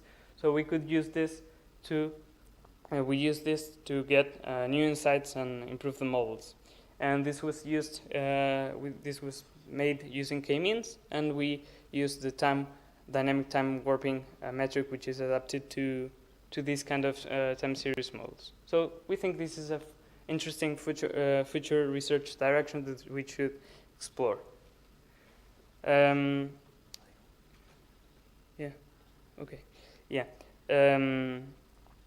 Okay. So, en español. Entonces, lo que hemos hecho aquí es una investigación sobre la dinámica, el origen, la naturaleza de la gripe, que es una enfermedad que mata a cientos de miles de personas en todo el mundo, todos los años. Y entonces, para mejorar la resiliencia de los sistemas de salud y de Sandoz como empresa que fabrica, produce y transporta estos medicamentos, nosotros queremos mejorar tanto desde el punto de vista de negocio como desde el punto de vista de acceso a estos medicamentos de la gente, prediciendo cuánto va a ser la incidencia de la gripe para una determinada temporada. Entonces, para hacerlo, hemos utilizado un primer modelo baseline básico, que es Prof, y luego lo hemos profundizado, lo hemos hecho más complejo, utilizando un modelo tabular. Y este modelo tabular ha tenido es muy flexible, se puede expandir con muchísimas otras fuentes de información y además, en algunos casos, como hemos podido ver, va mejor incluso que Prof. Una de las líneas que nos gustaría seguir en el futuro sería ver cómo continuando, profundizando el clustering, el agrupamiento de países, pudiéramos obtener unos mejores resultados y una mejor comprensión de cuáles son las dinámicas de la gripe estacional. Y por último, un poco como el antiguo político romano, Catón el Viejo, decía que terminaba siempre sus discursos diciendo que Cartago debería ser destruida, pues yo creo que la gripe debe ser erradicada. Y mientras no la erradiquemos, lo único que podemos hacer es seguir estudiándola y predecir cuál va a ser su incidencia para poder trabajar contra ella lo mejor posible. Muchas gracias.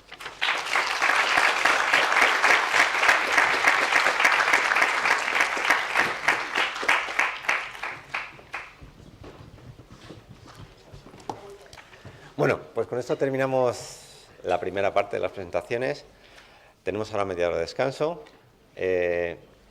Los 4 ponentes que siguen a continuación se quedan aquí conmigo para poner sus presentaciones, ¿de acuerdo? Y los demás, pues bueno, tenemos el coffee break ahí preparado. Si salimos por esta puerta, la cafetería queda a la izquierda, hay que seguir por el pasillo, ¿de acuerdo? Y al final del pasillo tenemos el coffee break. Si salís por ahí, se bajan unas escaleras, se gira a la derecha y de nuevo la cafetería queda a la izquierda y nosotros seguimos por el pasillo. Pues nos vemos a las 11:15.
Retomamos la sesión. Nos quedan 4 proyectos. El primero de ellos es Madrid, Urban Heat Island, que hemos hecho en colaboración con el Ayuntamiento de Madrid.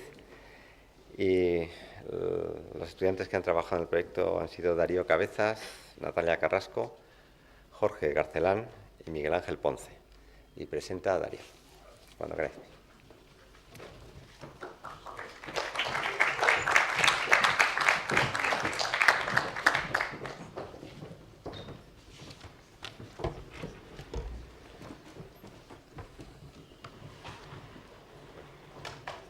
No, no es.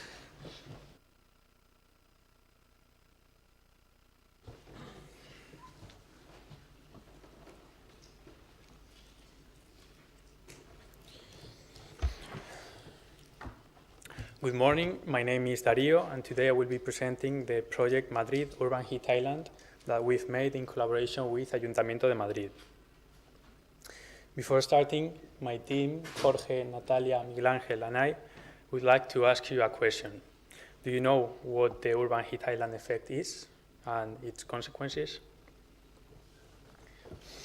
Well, before doing that, we want to thank the representatives of Universidad Carlos III de Madrid, Fernando, and our tutor, Javier, and also the responsibles at Ayuntamiento de Madrid, Enrique, Luis, and Francisco. Urban heat island refers to the difference of temperatures between the inner parts of the city and its rural surroundings. As a big city, Madrid, of course, suffers from this effect. The temperature difference is greater during the night than it is during the day because of the materials employed for construction and the use of dark materials. These absorb more heat and release it overnight because they don't have time to cool down during the day, especially during summer. The lack of vegetation and water sources also prevents the cool down of the cities.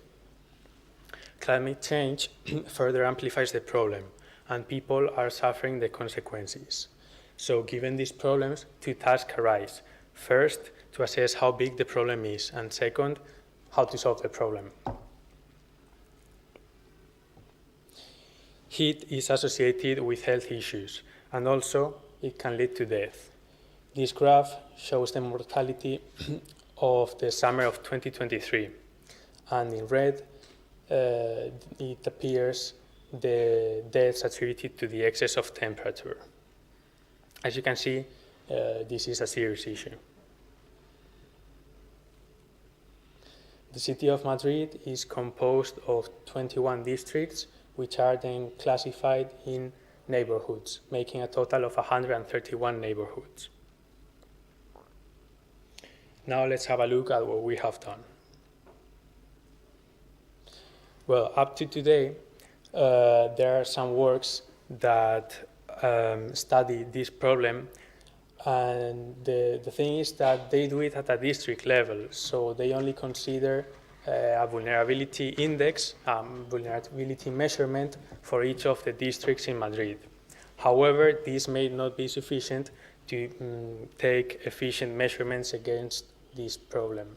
So our goal is to refine these studies and analyze the vulnerabilities at a census unit level, which are areas of about 1,000 people who vote in the same electoral college. So it's the most granular and the most precise division that we can find in the city of Madrid.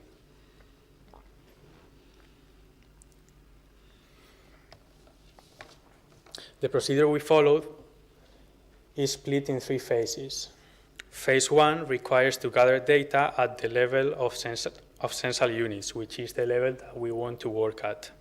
Phase 2 processes the data and learns how the variables explain the vulnerabilities. In phase 3, we compute the new vulnerabilities with greater geographical accuracy. This study exploits the open data sources of Spanish institutions, such as Instituto Nacional de Estadística, Ayuntamiento de Madrid, and Comunidad de Madrid, and also uses national-level open data. The variables we have used can be classified in 3 categories: environmental, socioeconomic, and demographic variables. According to different studies, some important variables for this task are building information, green areas extension, and the income level of people.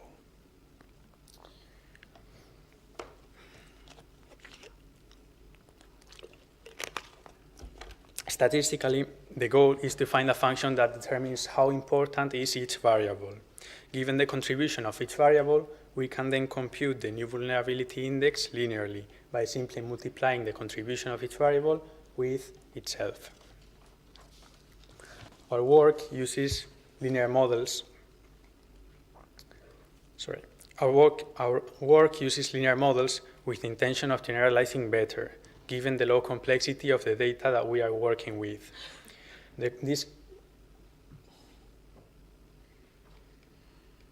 This graph ranks the variables based on the computed importances. These findings match the information provided by other studies. That is, that the green areas play the most important role, followed by economic variables, and last of all, social and demographic variables. We can also see in this graph the difference in the vulnerabilities that we have found versus the previous study. Even Vicálvaro, which is the district that presents the most difference, is not, it does not present a huge difference. So results are coherent with the previous studies. Let's have a look at the results. On the left, we have the study that Ayuntamiento de Madrid made back in 2015 at a district level. And on the right, we have our results. You can appreciate the higher granularity in the map. The observed differences happen in districts that present a lot of variability inside them. However, it's worth mentioning that the mean vulnerability of each district remains almost unchanged. We can exemplify this using the district of Tetuán. Tetuán is a district which is located in the financial center of Madrid and is composed of 6 neighborhoods and the corresponding census units. It's very heterogeneous. We can find skyscrapers in the Azca zone and also small houses more at the north. It's worth mentioning that the blue areas in the map in the center correspond to those small houses which are newly constructed and have green areas nearby. On the contrary, the south part of the district presents more skyscrapers, office buildings, and the construction year is also previous than that of the north. Here you can see the same results, but at a neighborhood level. You may appreciate the results better from the distance using this map. And well, just before ending the presentation, I will leave this so that you can analyze and look for places that you like and try to see if the results are coherent, but I will tell you that they are. And well, a continuación haré un breve resumen en español del proyecto que hemos realizado. El efecto isla de calor consiste en un aumento localizado de las temperaturas en el interior de las ciudades cuando lo comparamos con los alrededores, que suelen ser zonas rurales. Es decir, si la ciudad no estuviera ahí, la temperatura sería menor. Se trata de un problema que cada año causa más muertes y problemas de salud y debemos buscar soluciones. Varios estudios analizan la vulnerabilidad ante el calor, pero lo hacen a nivel de distrito, lo cual suele no ser suficiente para tomar medidas precisas y de manera eficiente. Nuestro objetivo es refinar estos estudios y desarrollar un índice que mida la vulnerabilidad de la gente ante el calor al nivel de unidad censal, que es la unidad más reducida que podemos encontrar en la ciudad de Madrid. Esto se hace con el objetivo de tomar medidas más eficientes y más preparadas para cada zona concreta. Hemos recogido numerosas variables que obtuvimos en los distintos portales de datos abiertos de la Comunidad de Madrid, del INE, el Ayuntamiento de Madrid y también fuentes de datos abiertos a nivel nacional. Posteriormente, hemos utilizado un modelo estadístico para determinar cuál es la importancia de cada una de estas variables y generar con ello el nuevo índice de vulnerabilidad a nivel de unidad censal. En la pantalla podemos observar los resultados, en este caso a nivel de barrio. y en el mapa de la izquierda tenemos los resultados anteriores que se presentaron en un estudio en 2015 hecho por el Ayuntamiento de Madrid, y en el mapa de la derecha tenemos nuestros resultados. Se puede apreciar que hay diferencias dentro de los distritos. Para ejemplificar esto, podemos ver el caso de Tetuán, un distrito de Madrid que se encuentra en pleno centro financiero de la ciudad y que presenta una naturaleza muy heterogénea. En el sur del distrito podemos encontrar rascacielos en la zona de Azca, y en el norte podemos encontrar casas pequeñas y de una fecha de construcción mucho más reciente. Para terminar la presentación, bueno, voy a dejar este mapa para que podáis mirarlo, y quiero que 2 voluntarios me digan 2 zonas de Madrid para, además, echarle un ojo a la herramienta interactiva que hemos creado para visualizar los resultados. Así que, 2 voluntarios, por favor. Veamos a Arganzuela.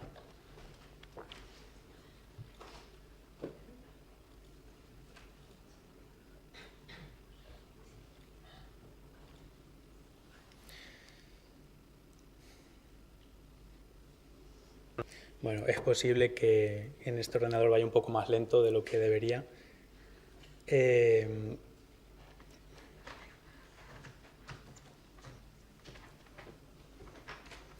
Por algún motivo no hemos podido ponerlo en el navegador en modo de presentación, sino que hemos tenido que acceder al modo de edición de la herramienta.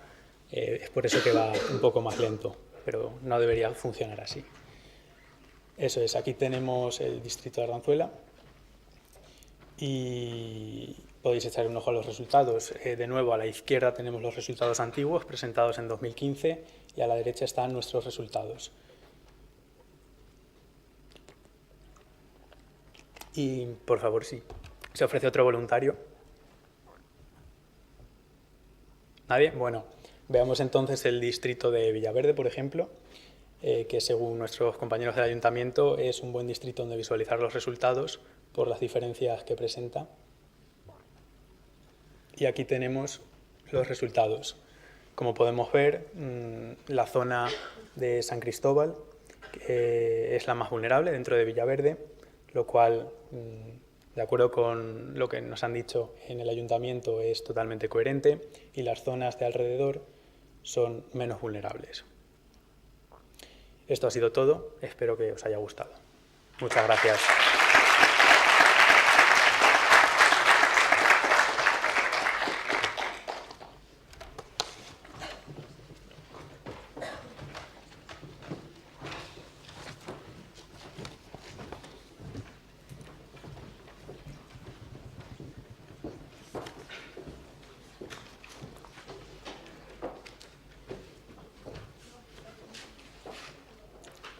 Muy bien, pues el siguiente proyecto es Forecasting of Residential Electricity Consumption, que hemos realizado en colaboración con BlueTap.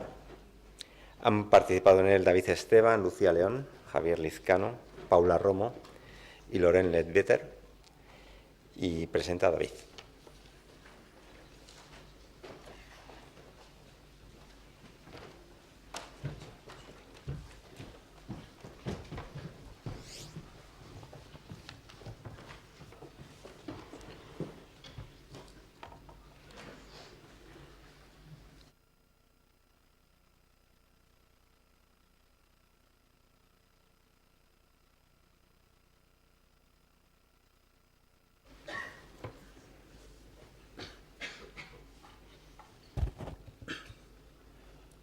Hi, we are going to talk about forecasting of solar panel electricity generation. And we know that there are significant challenges facing solar energy production due to unfavorable weather conditions and temperature changes, so that it can impact the quality of electrical energy consumption. Therefore, efficient management in production, supply and grid storage is very important to avoid this type of fluctuations. Identifying patterns in energy consumption from photovoltaic panels will provide insights into suboptimal performance and potential technical improvement. By partnering with BlueTAF, we have been working in a project consisting on predicting energy consumption in a single-family home through time series forecasting techniques. So, well, we started with implementing some milestones we had to accomplish, like compile the dataset, deep understanding of the dataset, and conduct a SWOT analysis. We generated a novel characteristic that were useful to us, and we implemented several models, and we chose between them the most robust one and the most important one.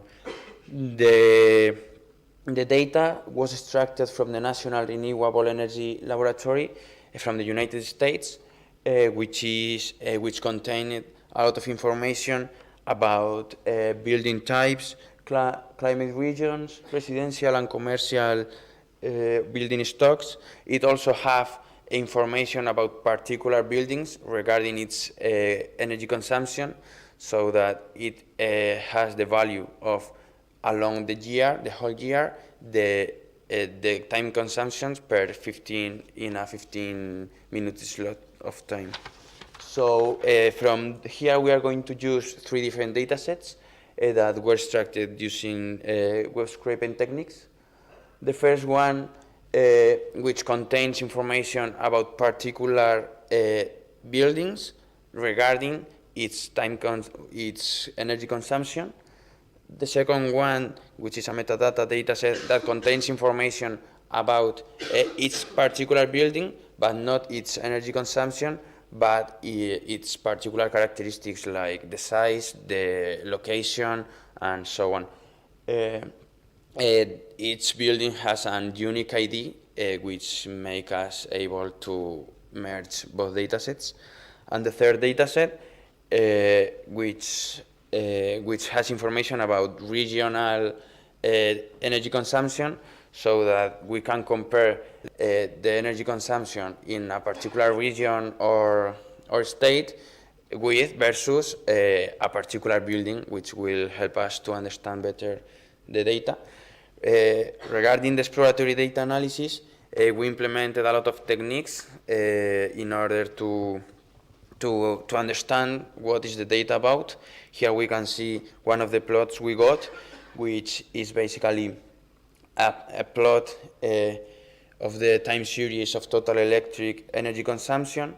Here we can get two insights. The first one is that as we can see, data is very narrow. It is because of the time slot of 15 minutes. It's a lot of data, so it is good to create wider time slots, like 1 hour or 2 hours, just by summing 15 minutes time slots and calculating the average. We can see also that here the data makes sense, since the peak of electric energy consumption is in the colder months, like January, so it makes sense. Here we can see more information about our data sets. For example, in the graph in the left, we can see that most of the buildings, well, it's a graph about distribution of total energy consumption, and we can see that most of the buildings have a low energy consumption, although there is a large tail of buildings that have a higher consumption. That will be interesting to study why that happens. After that, we implemented a pre-processing to make our data able to perform properly when implementing the models. And well, we removed nonsense column. We handled missing values by deleting the columns with a lot of them that contain a lot of missing values.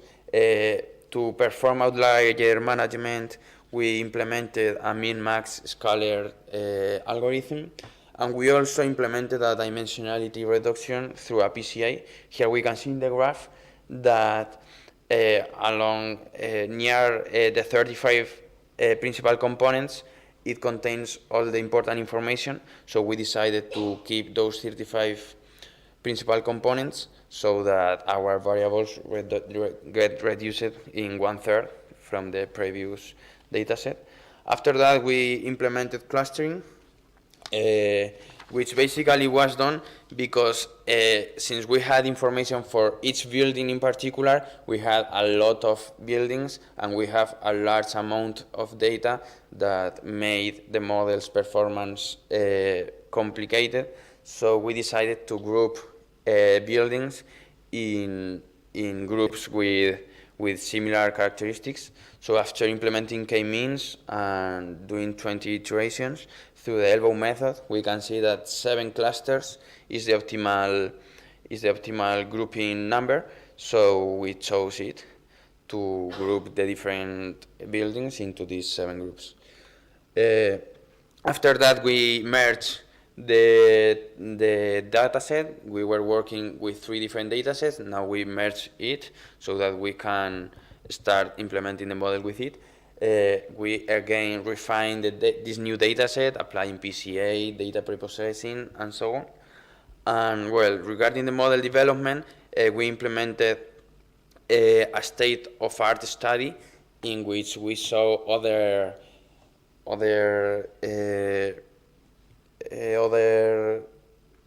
algorithms that were used in that case, so we can say which models are useful for our algorithm in particular. It is important to remark that the final dataset contained 12 variables, for example, with the structure ID or the date or the cluster number, and that we are going to use the MSE metric for the model precision. Well, we implemented several models, but we are going to see the 3 most important ones. The first one was ARIMA, which is a commonly used time series forecasting model. Well, we basically divided the data into test and train. We implemented the default configuration and visualized the results. And after that, we implemented hyperparameter tuning, and we implemented again the model with the new parameters. This model had some limitations. The 2 main ones were that it struggles with truncate nonlinear patterns, and it assumes linearity and stationarity, limiting effectiveness. Its performance wasn't optimal because it wasn't able to capture complex patterns. The second one was exponential smoothing, which is a model used for unvariate data. It is very commonly used in economics when dealing with time series forecasting. And again, we implemented 2 different variations in this model. First of all, one for the entire data set and another tailored for individual structures.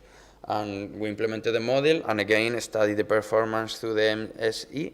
And again, it had as limitation that it struggles with truncate nonlinear patterns. The performance again wasn't optimal because of the same reason than the previous one. After that, we implemented a transformer, which is basically an algorithm that uses neural networks. And well, we prepared target variable and input features. We converted data into Python tensors. And after doing all the steps to implement this model, we got that the performance was quite good, was very good. The only one limitation is that it had a large computational cost. It took us a lot of time to train this model, but since it was the best one, we decided to extend this one so that it could improve a bit more. So we created an expansion of the layers, and we created 2 branches, one for dealing with categorical data and the other for numerical data. So we decided, as said, use for our model the extended transform, and some of the important advantages that using this model gave us were that it improved accuracy and predictive power, and it captured complex patterns and temporal correlations. Here we can see in the graphs how it learns in the training loss and validation loss, and we can also see the performance metrics in the test in blue and in the prediction in red. We wanted to understand also the outcome, so we studied some potential failures that it could have, and for that we focused on outliers. so that we wanted to understand why the outliers, why those buildings were consuming a lot more than the others. So here we can see a comparative analysis in which in red we see the energy consumption of the mean of the outliers, and in the other color we can see the energy consumption of the mean. Just to finish, we wanted to know if it was worthy to implement, to pay to a company to pay for this job, for this work. So we studied the characteristics that could increment the costs, and they were basically time required for development and maintenance, the salaries of the data scientists, the geographic location, because it is not the same doing this job for a company in Spain that for a company in the United States, and also legal and administrative expenses.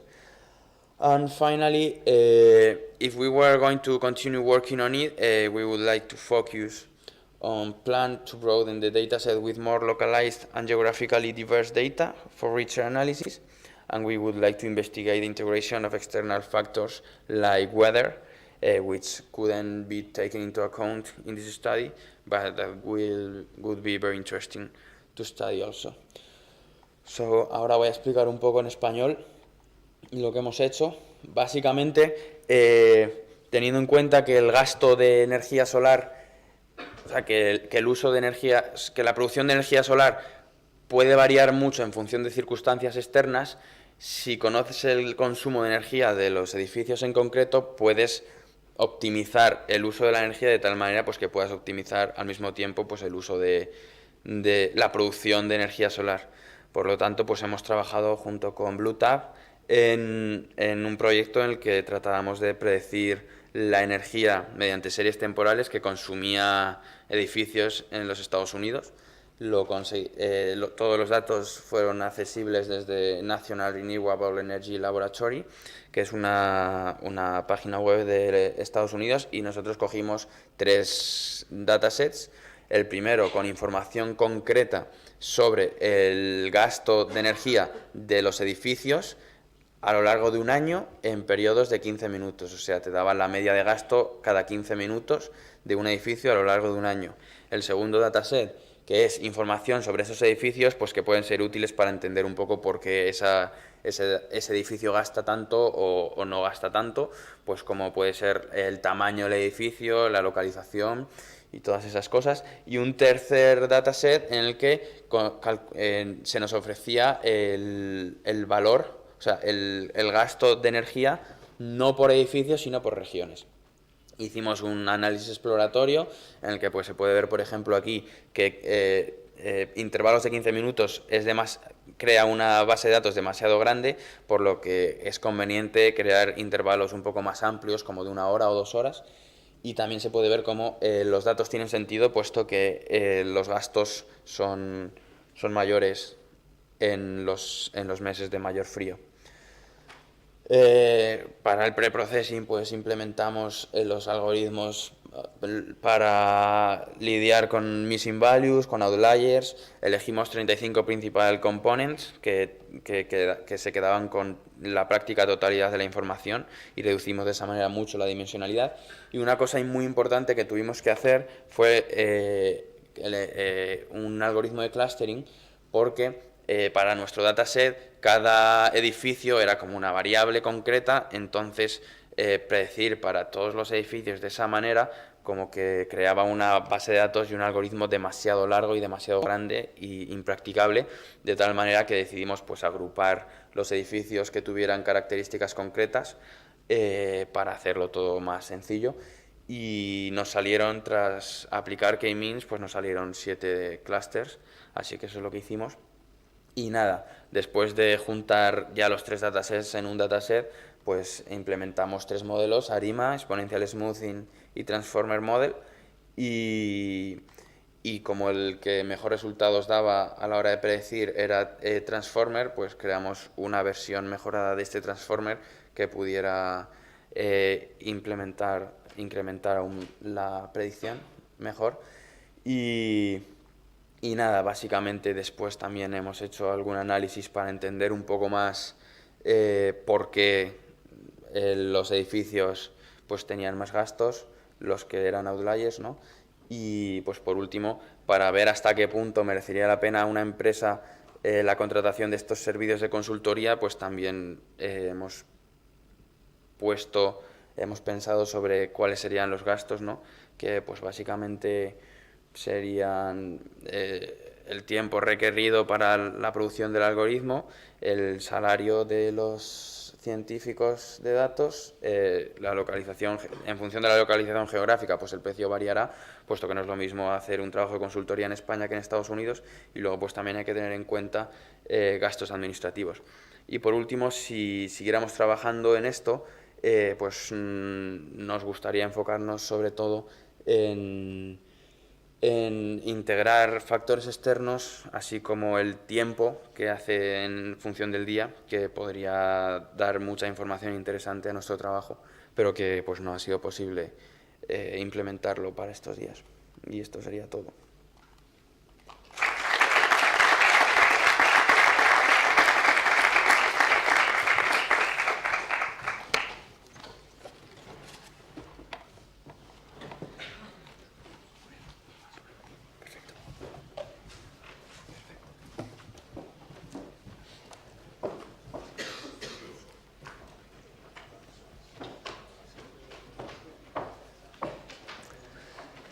Pues bien, vamos con el penúltimo. NLP-powered improvements in corrective maintenance. Es un proyecto que hemos hecho en colaboración con CAF, Digital Services. Han participado en el proyecto Pablo Herranz, Celia Rampérez, Jimena Salinero, Álvaro Viejo y Philip Liu. Y presenta Álvaro.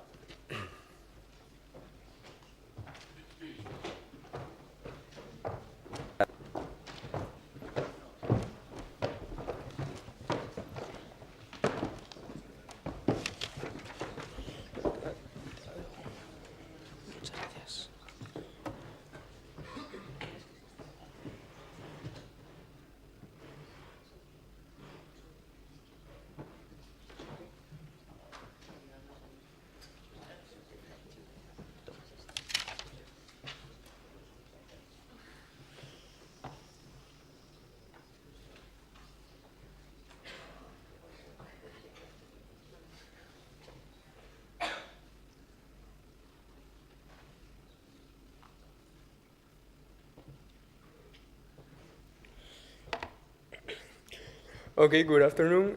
We are the group made by Álvaro Viejo, Celia Rampérez, Pablo Herranz, Jimena Salinero, and Philip Liu. We built this project in collaboration with CAF, which is a railway and train company, very prominent in Spain. Especially this project talks about corrective maintenance of trains in the Spanish railroad network. So, starting off, what is corrective maintenance? Corrective maintenance can be described by Science Direct as the act of putting into work status pieces of equipment that have been faulting or have been worn out. So, in this case that we're going to discuss is how to make trains that are presenting a fault or a worn out, how to make them work again in the fastest way possible. So, starting off with our project, we had the database consisting of a piece of train, which is clavar imputado, which refers to what parts of the trains are being faulting. We also have a description and an avería columns, which both tell us what is the problem that we are dealing with. The difference between description and avería is that description is the annotation of the first occurrence of the problem. When a person first sees there's an issue, they have to write it down. Avería, on the other hand, is when a technician inspects the problem and writes a more detailed description about what the problem is. Actually, you can see here in the dataset, they are very similar, and we will discuss that they tend to be very similar all throughout the dataset. Finally, we have reparación, which means what corrective action has been taken or what was a problem to begin with.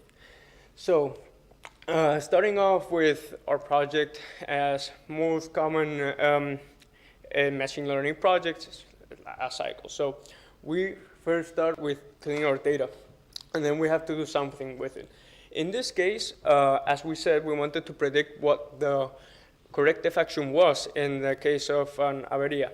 So we took the feedback from the midterm presentation and decided to take an approach of soft labeling what the reparations are. Because we were presented this problem as a clustering problem. So yes, we can cluster what reparations are, but at the end, we would like to predict in some way what is the action we have to take. So the approach we took is to convert this clustering problem into a classification problem using soft labeling. This means to take the reparaciones and cluster them together to create labels, and then use the averías to actually classify and get actions for the corrective maintenance work. So starting off with what was our approach, we refined this new approach because of meetings we had with technical experts in CAF. For example, what do we do with colaboración imputado? Do we use like the parts of the train for corrective actions or not? We also rethought what models we wanted to use, because while it is true that we are dealing with natural language processing and deep learning is the state of the art nowadays, it is sometimes very overlooked that putting NLP models into production is a very costly and difficult task to do. So we try to opt to choose a wide variety and diversity of models to have the academic value also to compare how models in different levels of complexity work. So that is that. We also we also had better consultancy about what reparaciones and avería were, but it was still a very complicated task and a domain knowledge standpoint. So talking about the colaboración imputado, like the pieces of the train, talking with the company, we said, like, can we use this? What is the meaning of them? So, for example, we know that BOG, in the case of the plot to the left, to the right, sorry, refers to the brakes of the train, and RAF may refer to the compressors of the doors. But we decided finally that adding this variable would add extra complexity with potentially not a lot of information, and will end up adding noise and complexity to our models. So we decided to discard it in the end. Our output database, although we include the colaboración imputado shortened version of it, we actually didn't use it. So we applied the most common natural language processing, pre-processing techniques, such as stop words removal. We also, as you may see later in the slides, our data set was filled with typos and ill-written descriptions. So we had to apply a spell checker model for Spanish to try and fix some of the faults that the data set incurred. We also removed words and, let's say, entities we know it didn't belong to a text, and several pre-processing techniques. So, as we can see, it was a nightmare because our data set contained descriptions which didn't make sense, like PC Coche 2552527. Maybe the technician knew what he was talking about, but we don't have any way to get any meaningful information about that. We also have some descriptions which are one-word descriptions, such as anomalía, which basically give us zero information about what is going on. Also, it was very interesting that some entries actually had the NumPy repr function output saying name, description, D-type object out there. We don't know why, but we can know they use NumPy.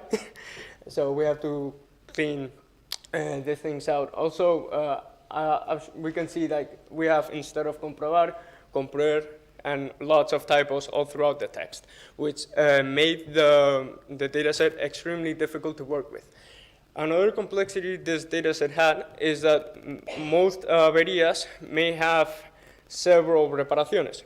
In an example we commonly saw is that monitors didn't work because they couldn't see information from the SCADAs.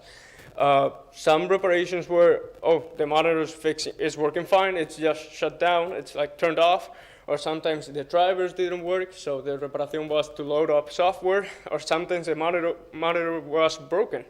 So we have lots of examples where reparaciones, which the corrective actions change. This adds a lot of noise in the approach we took about classifying work orders. And this will actually define a lot of how our models output probability distributions instead of labels.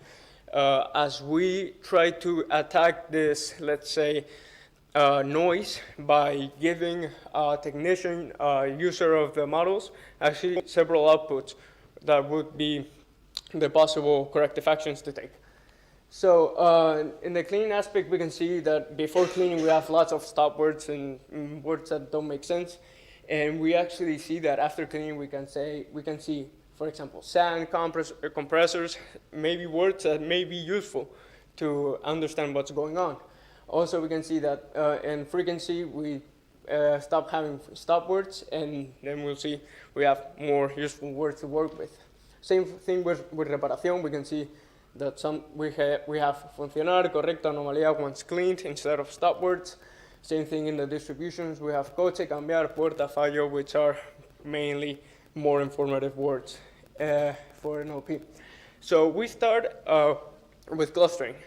Before clustering words, we have to project this natural language into a vectorial space, and later we'll finally cluster observations together. So we opted by several approaches. As we said, we took two state-of-the-art approaches, which are using deep learning, both transformer networks and convolutional probabilistic models, which are 1 and 2, multilingual transformers and NLP.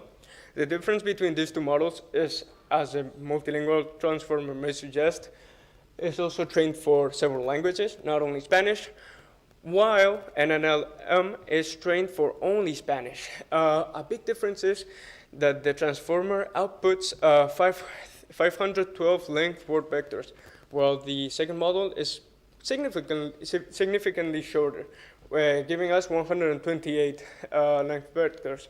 This is very important because, as we have seen, dataset is really, really, really dirty, and we have to discard lots of observations.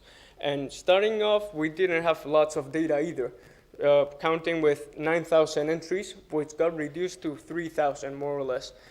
So when we're talking about trying deep learning techniques, having low amounts of data, we can see it's not going to work properly, especially if we're having high dimensional vectors, because we will be cursed by dimensionality.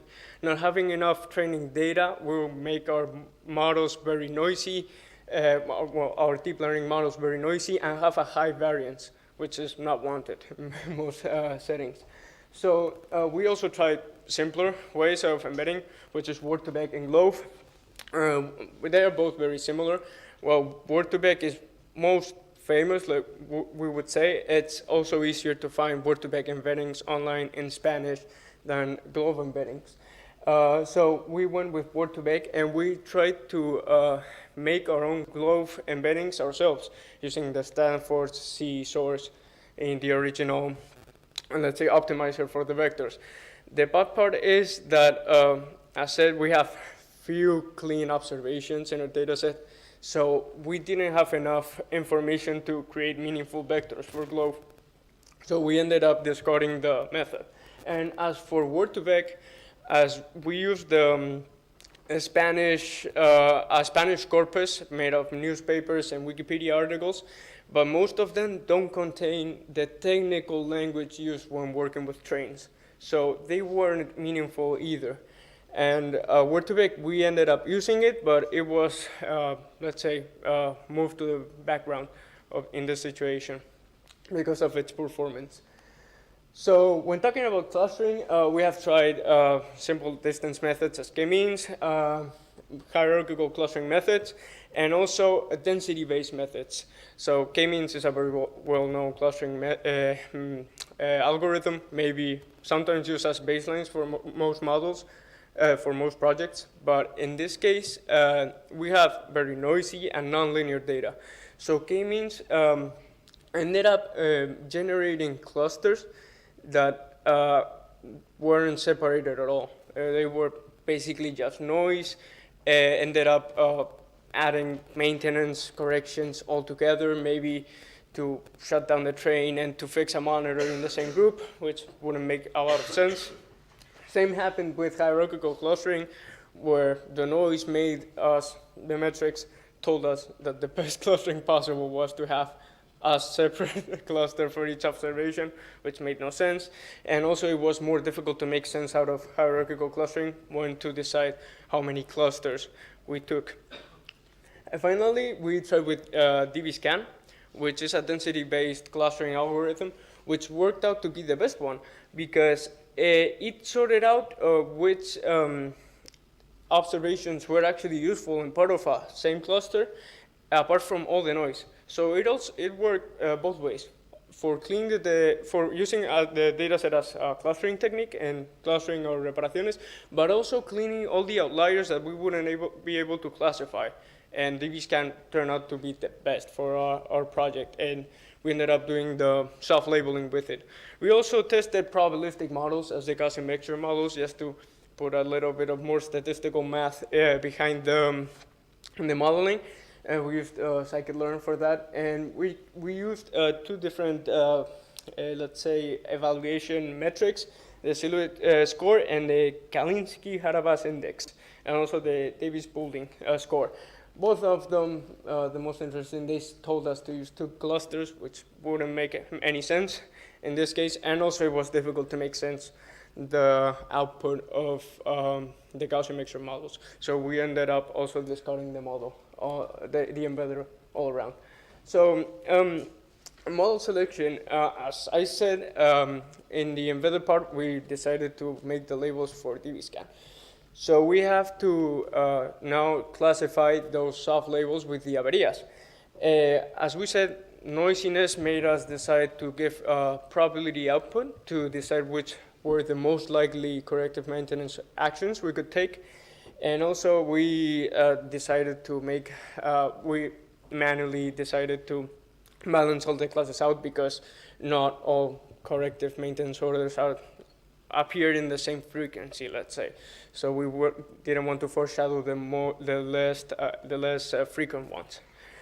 We tried with three models, especially support vector machines using a linear kernel, XGBoost, which is extreme gradient boosting, and also we tried a deep learning model, which was a simple multi-layer perceptron. So linear SVM, we decided to take a linear kernel, which is actually pretty common in NLP circles, which is a linear kernel because other kernels wouldn't scale very well in NLP, let's say, in situations, because the bigger our data set, the bigger our kernel matrix will be, and the more costly it will be to compute. So we did the SVM, which turned out to give 0.5 more or less accuracy in predicting the largest probability class. We also tried extreme gradient boosting, which achieved a better accuracy. And we finally tried with a simple neural network. But as I said, being deep learning the most variance, less bias model of all of them, even trying with early stopping and regularization, we did have lots of variance in our results, giving us the worst output and also the dirtiest confusion metrics of all of them. And it'll be seen in the example when we try the MOP, which it'll give us the less stable results out of all the models we tried. So finally, we built a dashboard to try out the models and how they work with the different embeddings, which is actually a live demo, which everybody can now browse. And if they have a phone or a laptop, search for caf.jokethip.com, and you can actually try the models out for yourself. Please don't use the transformer right now a lot, because I don't want to denial of service my own computer, this is being run on a personal computer, not a real server. So please, until the Spanish explanation, you can just try any predictions you want. Just don't kill my service just now. So if we go into the web page, we will see we have we will have a dashboard where we can choose the 3 models I said. We explained the MOP, XGBoost, and linear SVM. We can also select an embedding to interpret the maintenance issue we are facing. So, for example, let's choose NLM because it's the shortest length vector, as I said, and because of the low data issues, is the one that gave us the best results. We can search typical maintenance issues we recorded, such as, for example, luz de emergencia. Del coche encendida, which means it's an emergency light and it's on, and we don't know why. So we can ask the model to give us the results, and in this case it would say, it's most likely let's say a temporary issue with the fix of fallo puntual. The piece should be changed, or you also would need maybe to restart the light of emergency. Maybe it's gone wrong and done something it isn't supposed to. We can also choose an XGBoost model to see we will get similar results, although with less predictions, with less confidence, and it also says that it's most likely a fallo puntual. Another example is that, for example, we cannot get into the train, and we say manivela de la puerta del coche no abre. So what happens? Oh, it's most likely it needs to be readjusted, and that's like the only maintenance issue that it's happening. We don't really have the expertise to know why, but a really common avería is that there's no sand in a part of the train, so we can just say nivel mínimo de arena, and all of the models will say, yeah, just put more sand, which is probably the most common solution there is to this problem. So continuing with the presentation, now you can start if you want the dashboard and trying the transformer and maybe denial of servicing my service if you want. We got a pretty decent result and interpretable results using dbScan and XGBoost. It is true that we would have gotten better results with more quality data, less typos, and also more domain knowledge. And also, we are still happy because we used advanced pre-processing techniques such as spell checking and also entity recognition for cars and stuff. So that's really good. But for future considerations, we really have to say that we want that the importance of having clean data available really influences the way of the models giving proper recommendations. Para terminar, voy a cambiar a español, hacer un pequeño resumen de lo que hemos hecho. Pues hemos colaborado con la empresa CAF, que es una empresa ferroviaria española, para hacer órdenes de mantenimiento, para arreglar órdenes de mantenimiento y hacerlos de la forma más ágil posible, prediciendo si se ha roto una pieza, cuál es la reparación más probable que pueda tener esta pieza. Entonces, para esto hemos decidido tomar el approach de hacerlo en una tarea de clasificación, en vez de hacer clustering como tal. Podemos hacer agrupaciones de cuáles son las reparaciones más comunes y, una vez hemos hecho eso, poder clasificar, según la avería que tenemos, cuál es la reparación que nos toca. En este caso hemos utilizado 3 métodos diferentes para hacer embeddings. Hemos utilizado métodos de deep learning como modelos probabilísticos, que eran básicamente redes neuronales convolucionales, y transformadores.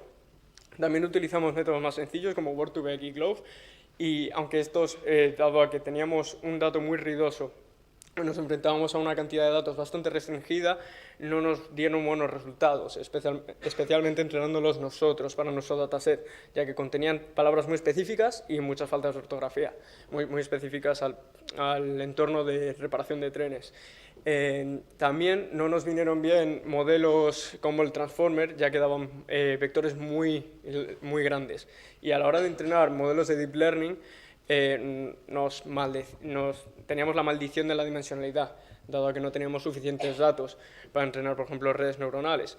A lo que nos vino bien modelos más sencillos, como un poquito más de sesgo, como una SVM lineal o métodos de gradient boosting.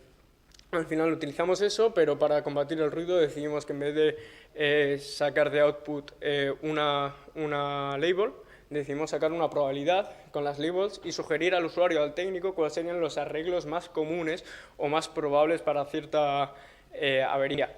Y con eso construimos, utilizando Grado, una dashboard donde se pueden probar los diferentes modelos, que es una demo en vivo, donde se puede venir y se pueden probar los modelos y donde se puede ver pues, cuáles son los resultados que vamos obteniendo. Y pues ya falta decir que muchas gracias por la atención.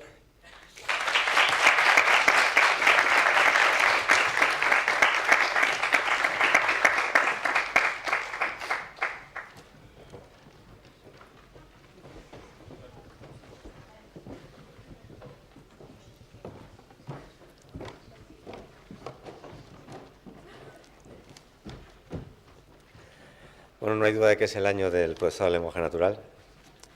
Vamos con el último proyecto, Personalized Daily Life Characterization, que hemos hecho en colaboración con la empresa EB2. Han participado en el proyecto Álvaro Fernández, Luna García, Javier Serrano, Ana Villaverde y Armand Hirani. Y presenta Javier.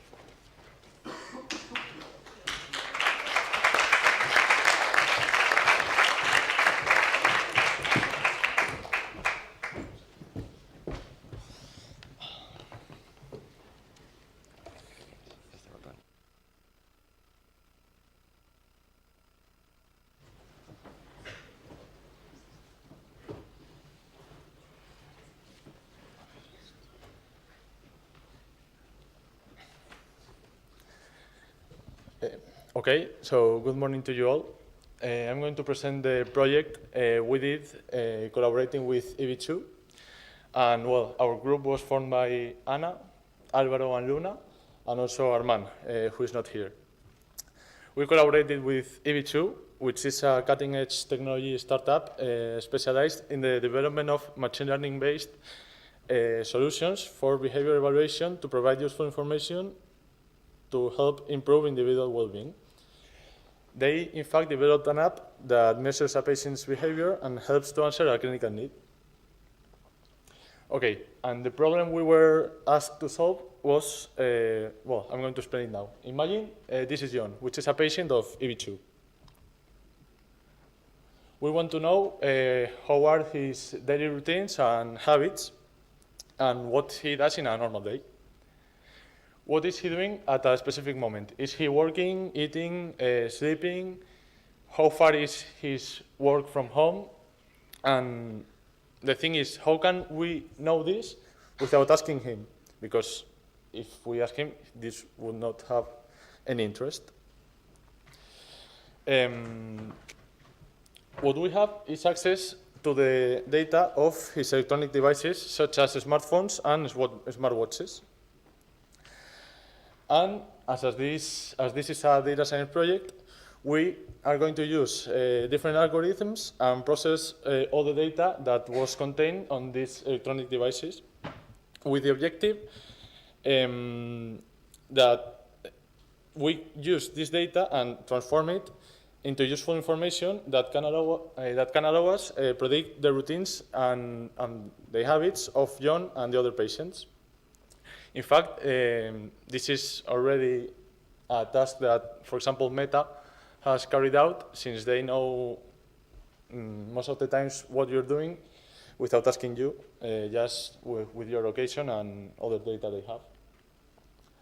Now, the different data sources we had where, as I just said, wearable devices such as Google Fit, Garmin, Fitbit, Apple Watch. Also, the mobile phone, which has GPS, sensors, accelerometers, and can provide us information. And also, the patient could introduce values to his data. Now, the data was divided in 5 domains, containing respectively the first one, the location of the patient, which are just his coordinates, the activities they do, the count of the steps they do, the start and ending time of the sleep, and also the signal domain contains information about the motion and lights captured by sensors. Now, we divided this project in 3 main phases. First of all, we had to parse the data in order to extract the relevant information, transform it to a more to a format which was easier to work with, and also merge it all in a single database. The second step was implementing a machine learning algorithm to improve the quality of the data already parsed and also to perform a prediction. And finally, we had to analyze the results obtained. Now, I'm going to briefly explain some problems we faced during this parsing data process. Well, first of all, the computation problems, since we had a huge amount of information, and this complicated the implementation of some algorithms. Because we ran out of RAM memory when trying to load them. The second problem was having to read with different sources, because this gave us 2 main drawbacks. The first one, the big difference in the data between the domains, that made us have to parse each device and domain differently. Here you can see an example that, well, I didn't say the data we were provided have this dictionary format because when we extract the data from the devices, it's in JSON format. And in order to work with it in Python, we had to use these dictionary classes. As you can see, they have more than 1 key, but most of them are useless. We just focus on the raw key of each dictionary, which contain the useful data.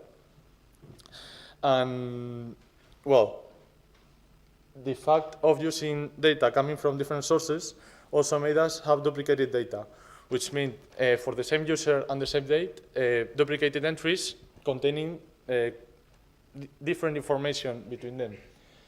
You can see it very clear in this graph. This graph shows the difference in the number of steps provided by each device for the same user and in the same moment. And as you can see, while Fitbit, for example, says the user did more than 2,500 steps, HealthKit says the user did just 1,000 steps. So the problem consisted in just decide in which source we had to rely on. For designing this, we didn't want to take this decision randomly, so we looked at some different reference articles. The way we got information about which source was more reliable, depending on the case, obviously, was by looking at these reference articles. And what we did was assign each value a weight. And we give more weight to those sources which were more reliable, and just took into account the sources with the highest weights. Also, there were some cases in which the highest weights sources gave us null values. Well, in that case, we just take the values of the less weighted sources. Now, the third main problem we faced was that we needed more granularity of the data, because the data we were provided were in slots of, in time intervals of 1 day. And we wanted each time interval to be just every half an hour. And for achieving this, we needed to access to the row key of each dictionary. So we use the same data frame format for all the domains.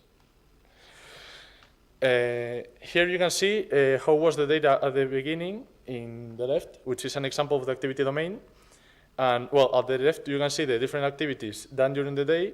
You can see, for example, no biking, a bit of running, yes, and etc. And at the right, you can see the specific data for each timestamp with the duration in seconds of the activity, obviously the name of the activity, which in this case is still, and the date at which the data was recorded.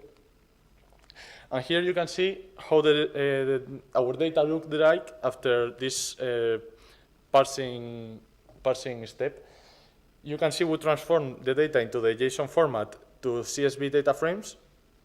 And here you can see for each activity, the user who performed it, the starting and ending time of the activity, the time slot, the duration in seconds, and finally the source that provided us this activity.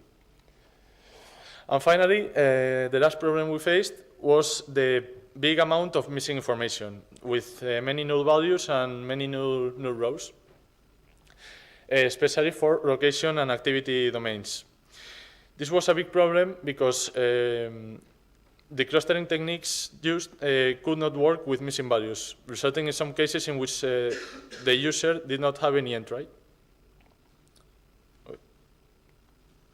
Okay. Here you can see an example of how the final data frame looked like, and as you can see, there are many null values, as I just said. Now, after parsing the location domain, we started with the clustering algorithms. Our objective was to associate a cluster, and with that cluster, assign it to a label corresponding to the location in which the user may be at. We used mainly two clustering algorithms, which were dbScan and k-means. In order to deal with this missing data, we followed the following process. We first did the first separation with dbScan, but as sometimes it gave us not very coherent groups, we used the results provided to provide some initial centroids for the k-means algorithm, and this gave us better outputs. The input data we used was just composed by the latitude and the longitude, which are the coordinates. And the next problem, after obtaining the clusters and the labels, which were stored in a list, was to fuse them. And to do this, we first assigned two tolerance levels, one for the dbScan method and the other for the other methods. Then, if the first entry of two clusters, we computed the difference between the two entries of two clusters, which are just coordinates. And if this difference was less than the tolerance value, then we fused those clusters. Then we applied k-means using the most centered points, and finally the labels were extracted and added to a new column of the dataset, which was called cluster. And here in this picture, you can see an example of the result of a clustering method. I think it was for the user 4285. Then the second step of our project was basically use a machine learning algorithm to group and predict all the information. We decided to use a heterogeneous hidden Markov model. Why? Well, because it allows working with missing values and also with different types of observations. This was important because, as you can see, the activities were, the states, were two were categorical and two were numerical. The categorical were activities and locations with 4 possible values for activities, which are low intensity, medium intensity, high intensity, and vehicle. And for locations were home, work, and other. And then the other 2 variables, motion and light, were numerical variables. Now, For the two categorical variables, at first we tried with more possible values, but we had to reduce them in order to be able to visualize the plot with the final output. Also, we assign for each value of the categorical variables, we assign an integer. Then the input data of the model consisted in basically a list of 3 lists each one. And as you can see here, containing the information about these 4 type of observations. Finally, we trained the model using this list of lists and uniform initialization emission probabilities, and also decoded using each row of the merged data frame. And now finally, let's see the results of this model. Well, in this plot, you can see them.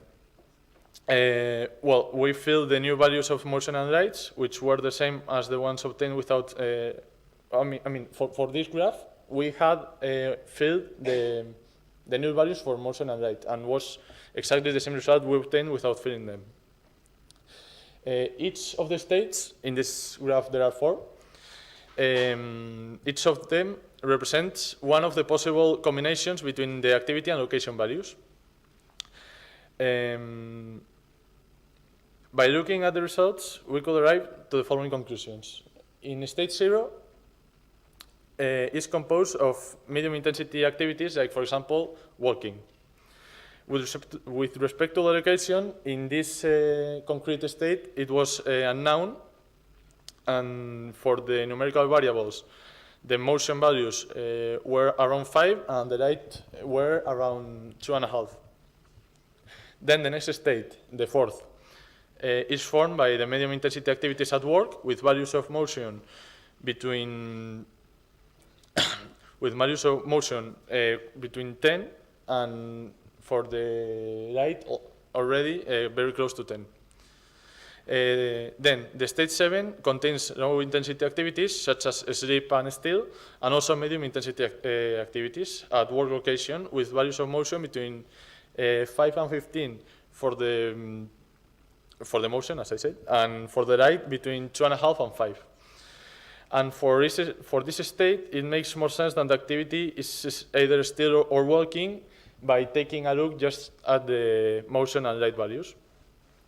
Finally, the state 8 consists on low to medium intensity activities, so they are probably sleeping, still, or walking. And the location for this state is completely unknown, and the motion and light also, they're missing. But the most important thing we achieved with this graph, you can look at it, and at the end of the activity, where it is in 0, you can see that we could predict the activity just by taking a look at the values of the location, motion, and light. Yes. So without the conclusion here is that without having information about the activity, we were able to predict it with just the information of the other variables. Ok, and now voy a hacer un breve resumen en español, ¿vale? Bueno, básicamente el problema que nos asignaron era, teniendo solo la información sacada de sus dispositivos electrónicos de los pacientes, como puede ser un reloj inteligente o el teléfono móvil, pues saber lo que hace en cada momento, cómo son sus rutinas, cómo está de distancia su trabajo y su casa. Y bueno, ese era nuestro objetivo, ¿no? Para ello, como ya he dicho, las fuentes de información eran los dispositivos electrónicos y los datos se dividían en 5 dominios, que eran básicamente la localización, las actividades, los pasos, el tiempo de sueño y luego señales como el movimiento o la luz. Bueno, nos dividimos el trabajo en 3 fases, que era, primero, trabajar con los datos para convertirlos en un formato más fácil de trabajar con él, implementar un algoritmo de aprendizaje automático para predecir pues eso, sus actividades y lo que va haciendo, y por último analizar los resultados obtenidos. Bueno, tuvimos 4 problemas principales. El primero era problemas computacionales debido a la gran cantidad de datos que nos dieron. El segundo era que el hecho de tener dos o más fuentes de información diferentes hacía que para trabajar con cada dominio teníamos que implementar algoritmos distintos. Y, bueno, aquí es un ejemplo de dos dominios diferentes. Y también lo más importante era que había veces que para el mismo usuario teníamos valores diferentes. El mismo usuario en el mismo momento tenía valores diferentes, pues por ejemplo, como podemos ver en este gráfico, de los pasos que dio. En este gráfico podemos ver que en el mismo momento, para la misma persona, cuando una fuente de información nos dice que dio más de 2.500 pasos, otra nos dice que hizo solo 1.000. Para elegir con qué fuente de información quedarnos en estos casos, echamos un ojo a diferentes artículos de referencia, asignamos pesos a cada fuente de información dependiendo del caso y pues nos quedamos con la fuente de información con mayor peso, excepto en el caso en el que la fuente de información con mayor peso nos diera un valor vacío. Bueno, luego necesitamos más granularidad en los datos para tener intervalos de tiempo de media hora y no de un día. Y bueno, aquí podemos ver cómo se quedaba nuestra base de datos después de trabajar con ella para convertirla de JSON al CSV. Y luego, por último, pues tenemos que tratar con los valores vacíos para poder implementar las técnicas de clustering.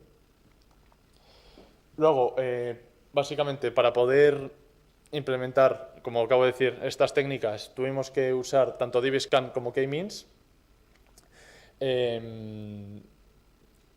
Luego también, para ver cómo fusionar los distintos clusters, lo que hicimos fue hacer una resta entre la primera entrada de cada clúster, que al final cada entrada es una coordenada, entonces restamos las coordenadas y si el valor absoluto era menor a un valor de tolerancia que habíamos asignado, los fusionábamos.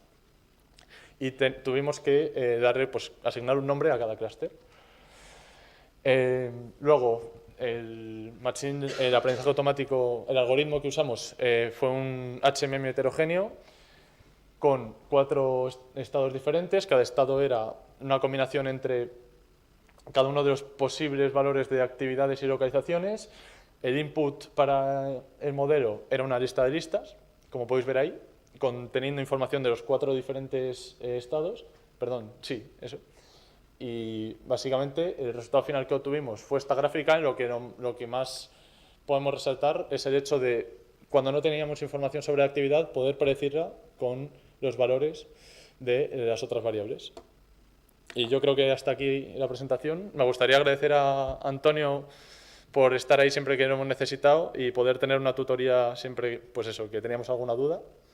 Y ya estaría.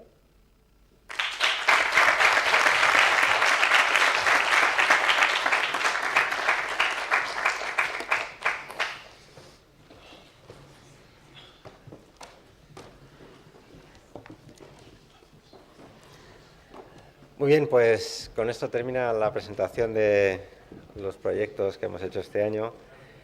Yo para terminar quería dar la palabra a una de las entidades que han colaborado con nosotros, también para que nos cuenten, bueno, su opinión sobre esta experiencia.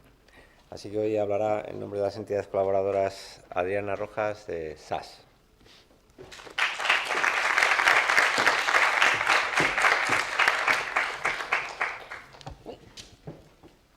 Ya comienzo bien perdiendo los papeles. Bueno, buenos días a todos. Soy Adriana Rojas y me complace enormemente estar aquí como responsable del programa académico en SAS, sumergiéndonos en el talento que se está creando en la universidad. De verdad, enhorabuena, habéis hecho unos trabajos que son increíbles. También quiero agradecer a Fernando por la oportunidad de invitarnos una vez más como empresa colaboradora a participar en este tipo de proyectos que para nosotros son súper importantes. Porque SAS, como empresa líder en analítica de datos e inteligencia artificial, con raíces académicas, es muy importante tener este tipo de relaciones con las universidades, ya que SAS nació en una universidad, por allí a finales de los 1960, en una universidad tal cual esta, en la que nuestro CEO y actual dueño, el doctor Jim Goodnight, le encargaron realizar un trabajo de un software estadístico para predecir las cosechas. Imaginaros, vosotros podéis ser el próximo CEO de una multinacional. Así que es algo súper emocionante. Y la verdad es que con este software, que se le dio nombre es que me lo sé en inglés, en castellano casi no, Sistema de Análisis Estadístico, que no solo dio el nombre al software y a lo que somos más conocidos como empresa de software de programación, que empezamos así, también dio nuestros primeros pasos corporativos, pero no alejándonos del mundo académico, porque, como os decía antes, es muy importante estar ahí. Desde entonces hemos dedicado tiempo, esfuerzos, innovación para estar cerca y nutrir y formar a los siguientes expertos de datos. Nuestro compromiso con la educación abarca tanto el apoyo académico que os estaba diciendo y también el ámbito social, ya que SAS participa en diferentes grupos para acercar la analítica de datos a los ciudadanos. Estamos en proyectos de Data for Good y eso está en nuestras raíces y hemos visto que algunos de vuestros proyectos también os estáis preocupando no solo con el valor del negocio, sino que esos datos nos hagan, ¿por qué no?, tener una vida mejor, aportar algo a la sociedad como tal. También estamos abarcando tanto el tema académico como el social, como os decía antes, y nos centramos mucho en centrar la brecha entre el finalizar la carrera y comenzar el trabajo. Y también apoyamos muchísimo las carreras STEM y es que me alegra un montón ver que cada vez somos más chicas y en este tipo de carreras, porque somos igual de capaces que los chicos y podemos aportar muchísimo y vamos a aportar muchísimo, desde luego.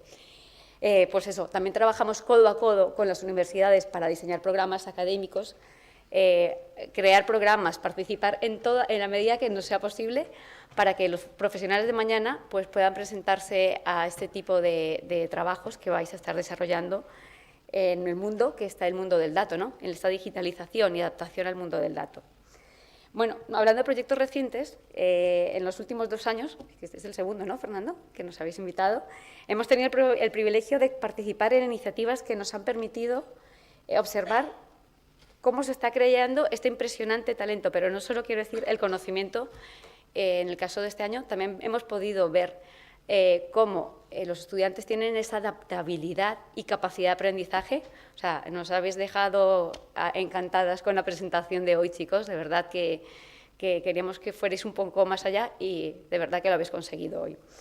Entonces, pues creemos fervientemente cada vez más en este tipo de iniciativas y esperamos que podamos seguir colaborando con vosotros. En SAS nos esforzamos en ir un poquito más allá, no solo hablar de datos, que está genial, entender los datos, sino que también queremos reforzar todo lo que estáis aprendiendo aquí en la universidad y desde el punto de vista pues, de negocio, ¿no? No son solo los datos que están ahí, sino hay que interpretarlos y darles el valor para que cualquier persona que esté ajena a este mundo de datos, que son los que tienen la capacidad de negocio, que tomar decisiones, puedan tomar decisiones, porque los datos de por sí solos no nos sirven si no los tratáis y, sobre todo, si no les sabéis presentar y dar valor de negocio, no nos sirve de nada, porque habéis hecho modelos preciosos, tablitas, habéis estado limpiando datos, pero si al final de toda esa cadena no somos capaces de presentarlos de forma que se entiendan y que se vea el valor de negocio, pues no estamos consiguiendo nada. Queremos que vayáis más allá de la analítica de datos, más allá de los datos y que veáis ese valor de negocio y que os sepáis vender porque estáis haciendo un trabajo increíble. Estáis estudiando una carrera, como lo decía Idoia al principio, ¿no?, que no es una carrera del futuro, es de ya, porque yo sé que aquí vais a tener plena empleabilidad el día de mañana cuando empecéis a trabajar o aquellos que ya estáis empezando a trabajar, a hacer prácticas o estéis definiendo si comenzáis a trabajar o hacéis un máster. Este es el camino, la analítica de datos y los datos van a seguir creciendo y vamos a necesitar expertos a diferentes áreas. Así que solo quería daros las gracias y la oportunidad. La verdad es que es un apasionante viaje que en SAS lo vivimos, por lo que os he dicho antes, por nuestras raíces y porque realmente nos sentimos afortunadas, Amaya y yo, de tener esta oportunidad de estar cerca a vosotros y que nos gusta ver cómo se está generando el talento, que yo creo que es la forma de actuar. O sea, como institución colaboradora nos encanta recibir el talento y poder, de cierta forma, guiar un poco a los alumnos. Y cualquier cosa que necesitéis, y si queréis conocer más de analítica avanzada, por supuesto, de SAS, de los programas académicos, podéis contactarme fácilmente por LinkedIn y cualquier duda estaremos encantados de ayudaros. Fernando, no quería quitarte mucho más tiempo y simplemente, pues eso, enhorabuena, que ya estáis al final de una gran etapa, chicos.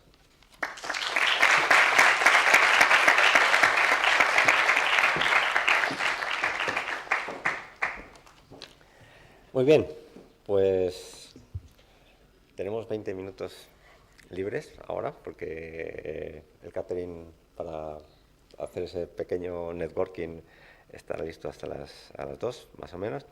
Entonces, yo quería, en primer lugar, agradecer a todas las entidades que han colaborado con nosotros, porque, bueno, como decía Adriana, y casi con la excepción del Ayuntamiento de Madrid, que es un servicio público, la visión que os podemos transmitir en general los profesores de la universidad es académica, es decir, a mí me interesan esos modelos maravillosos que predicen mejor y quizás nos transmitimos esa idea de negocio que es importante para que el mundo funcione, ¿de acuerdo?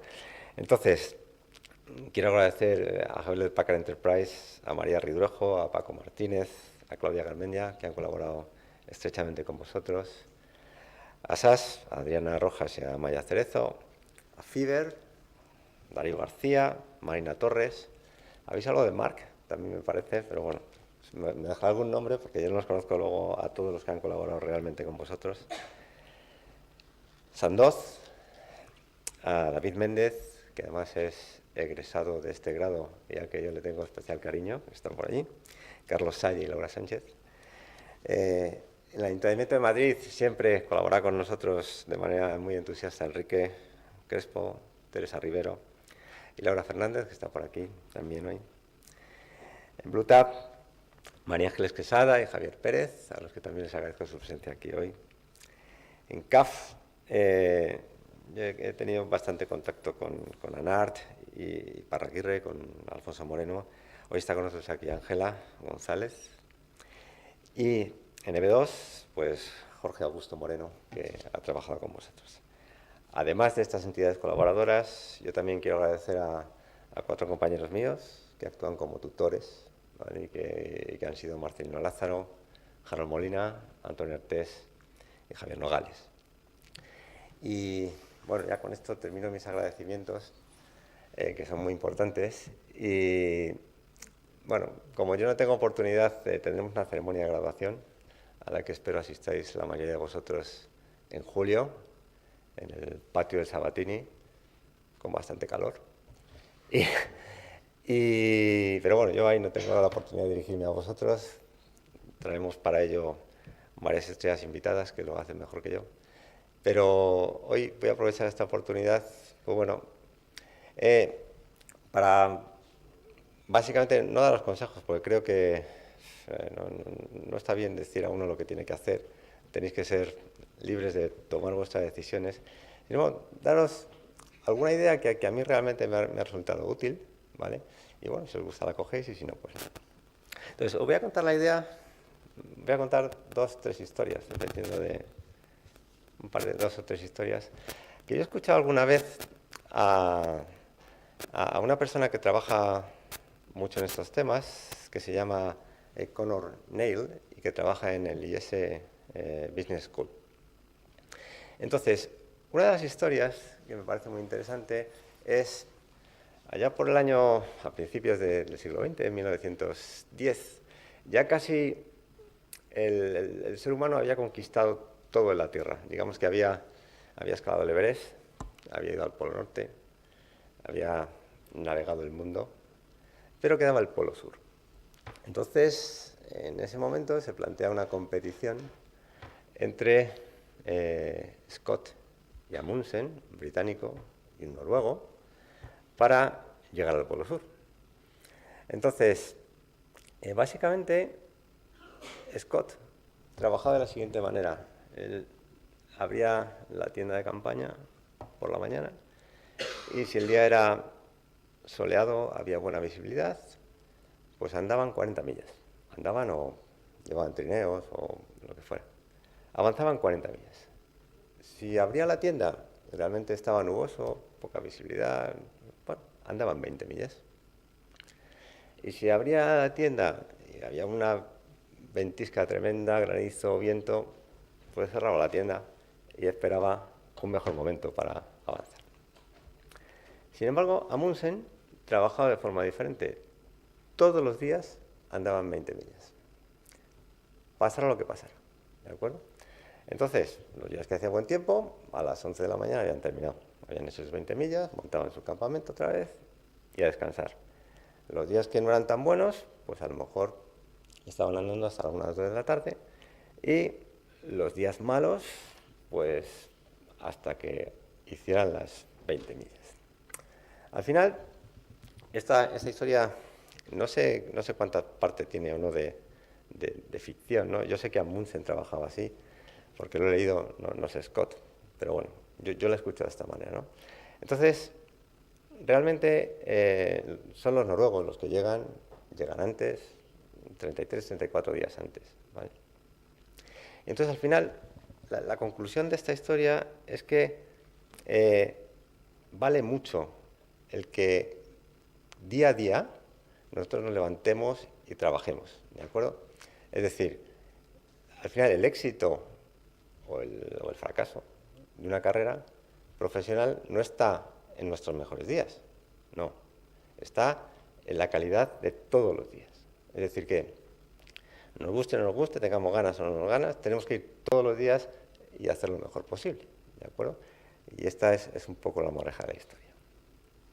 Otra historia parecida se da en los años 80 en Toyota, ¿vale? Toyota es una empresa que por aquel momento ya fabricaba en todo el mundo. Y entonces el presidente ejecutivo de la empresa decide que al fin y al cabo ellos están diseñando sus fábricas para producir lo mejor posible, pero no están aprovechando el hecho de que sus trabajadores pues bueno, puedan plantearles o proporcionarles cierta realimentación acerca de cómo están produciéndose las cosas en la fábrica. Entonces, establecen un sistema de incentivos de manera que los trabajadores proporcionen sus ideas para mejorar la fabricación. Pero lo hacen de manera diferente en función de las diferentes culturas.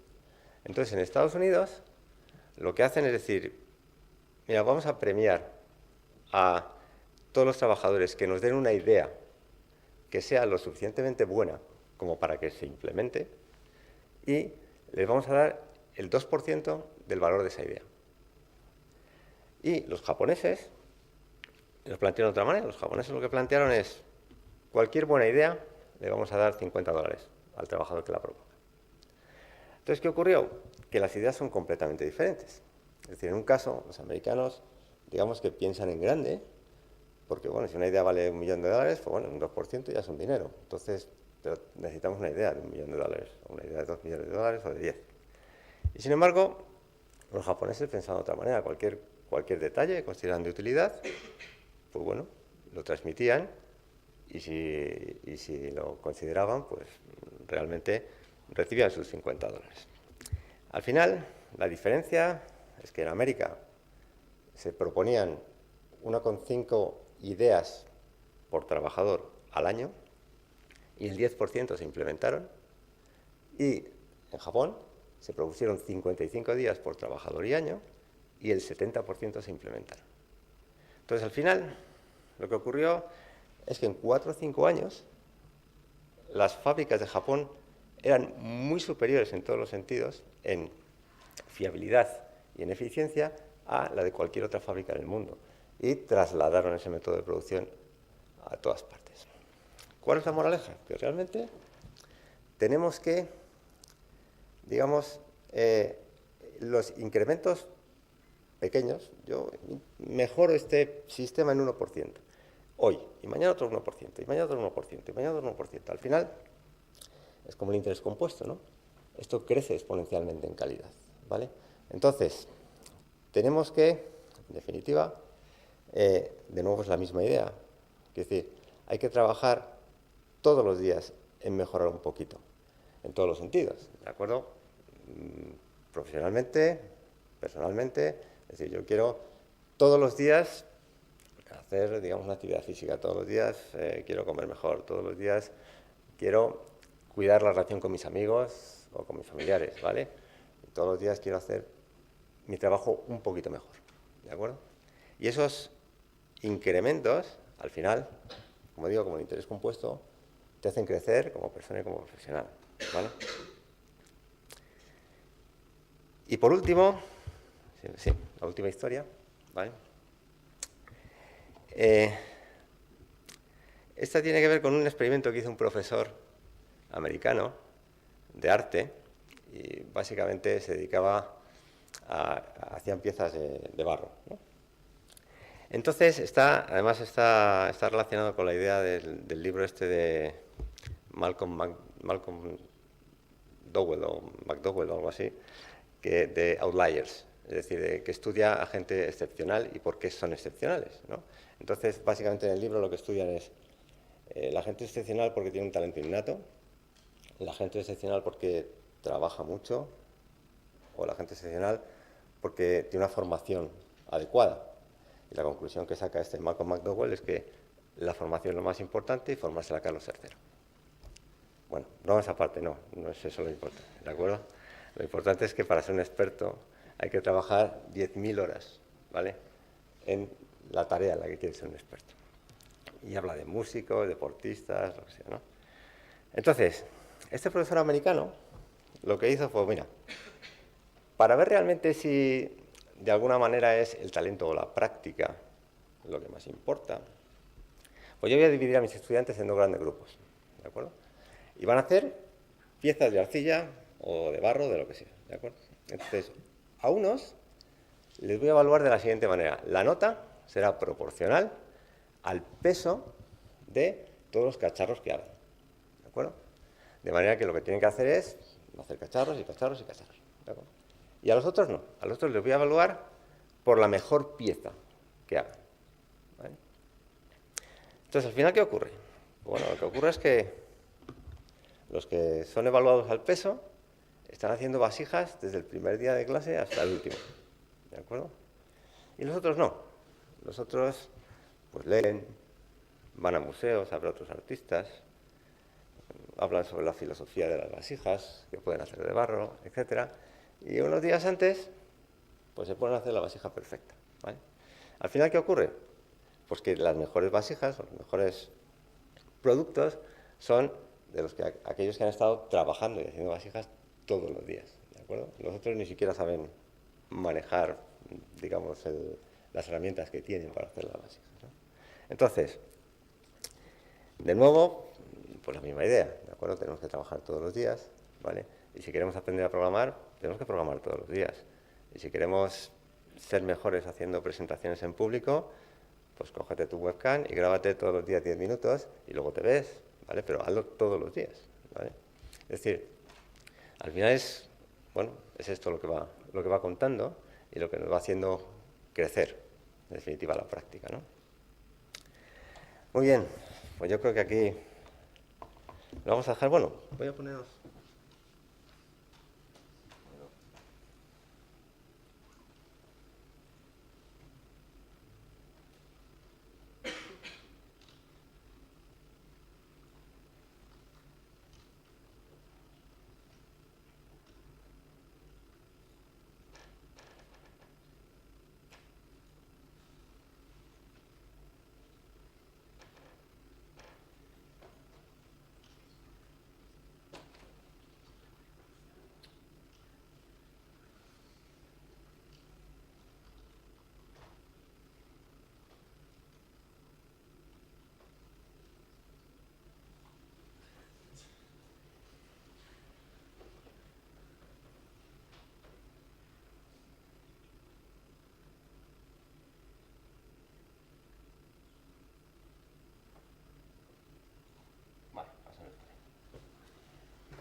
Yo tengo una hija que es amante del lenguaje, de las palabras, ¿vale? Y bueno, pasamos una época, pues como muy entusiasmados con esta artista, con Taylor Swift, porque realmente esta chica escribe muy bien. Entonces, bueno, yo durante esa época estuve sobreexpuesto, quizá más de lo que me hubiera gustado. a Taylor Swift, ¿vale? Pero bueno, escuché digamos, al final ese es lo que nosotros hacemos en la ceremonia de graduación, tener una estrella invitada a que hable a los estudiantes que se gradúan, ¿no? De hecho, ella, en Taylor Swift, en esta ceremonia, se gradúa también porque la hacen doctora honoris causa en NYU, ¿de acuerdo? Por la Universidad de Nueva York. Entonces, vamos a escucharlo un momento, porque además escribe y habla yo. Sabotage, create a reality where only your experience exists, ruin perfectly good moments for yourself and others, deny any wrongdoing, not take the steps to make it right, feel very guilty, let the guilt eat at you, hit rock bottom, finally address the pain you caused, try to do better next time, rinse, repeat. Bueno, a partir de ahora es lo que yo quería que escuchen, ¿eh? And I'm not gonna lie. These mistakes will cause you to lose things. I'm trying to tell you that losing things doesn't just mean losing. A lot of the time, when we lose things, we gain things too. Now you leave the structure and framework of school and chart your own path. Every choice you make leads to the next choice, which leads to the next, and I know it's hard to know which path to take. There will be times in life where you need to stand up for yourself, times when the right thing is actually to back down and apologize, times when the right thing is to fight, times when the right thing is to turn and run, times to hold on with all you have, and times to let go with grace. Sometimes the right thing to do is to throw out the old schools of thought in the name of progress and reform. Sometimes the right thing to do is to sit and listen to the wisdom of those who have come before us. How will you know what the right choice is in these crucial moments? You won't. How do I give advice to this many people about their life choices? I won't. The scary news is, you're on your own now. But the cool news is, you're on your own now.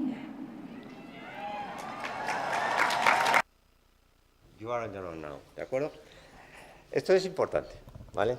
Es importante porque tenéis que pensar, igual que decíamos antes que hay que trabajar todos los días para hacer crecer, digamos, nuestra capacidad profesional o nuestras relaciones personales, no os tenéis que dejar influir por las circunstancias. No hay que abrir la tienda y decir, uff, hoy hace mal día. No, ¿vale? Vuestra carrera profesional está en vuestras manos, ¿vale? Y depende de vuestra capacidad para realmente salir todos los días a trabajar y plantearos qué podéis hacer mejor, ¿de acuerdo? Bueno, terminamos, queda un segundo.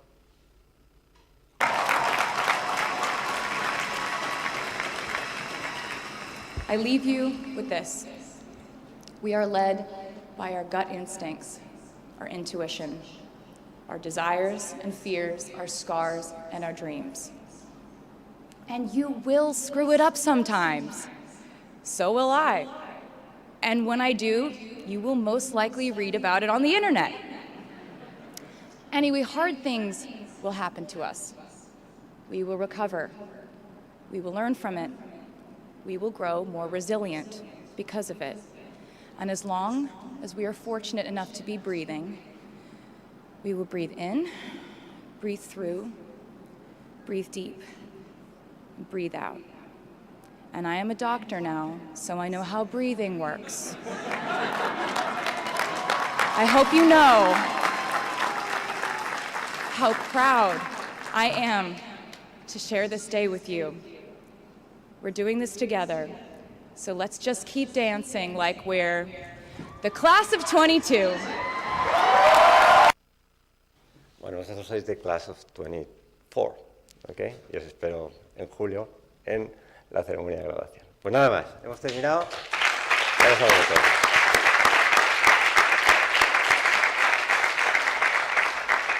Pues donde teníamos el coffee break, tenemos ahora un pisco labis, ¿de acuerdo? Y bueno, vamos a charlar un ratillo ahí informalmente. Gracias.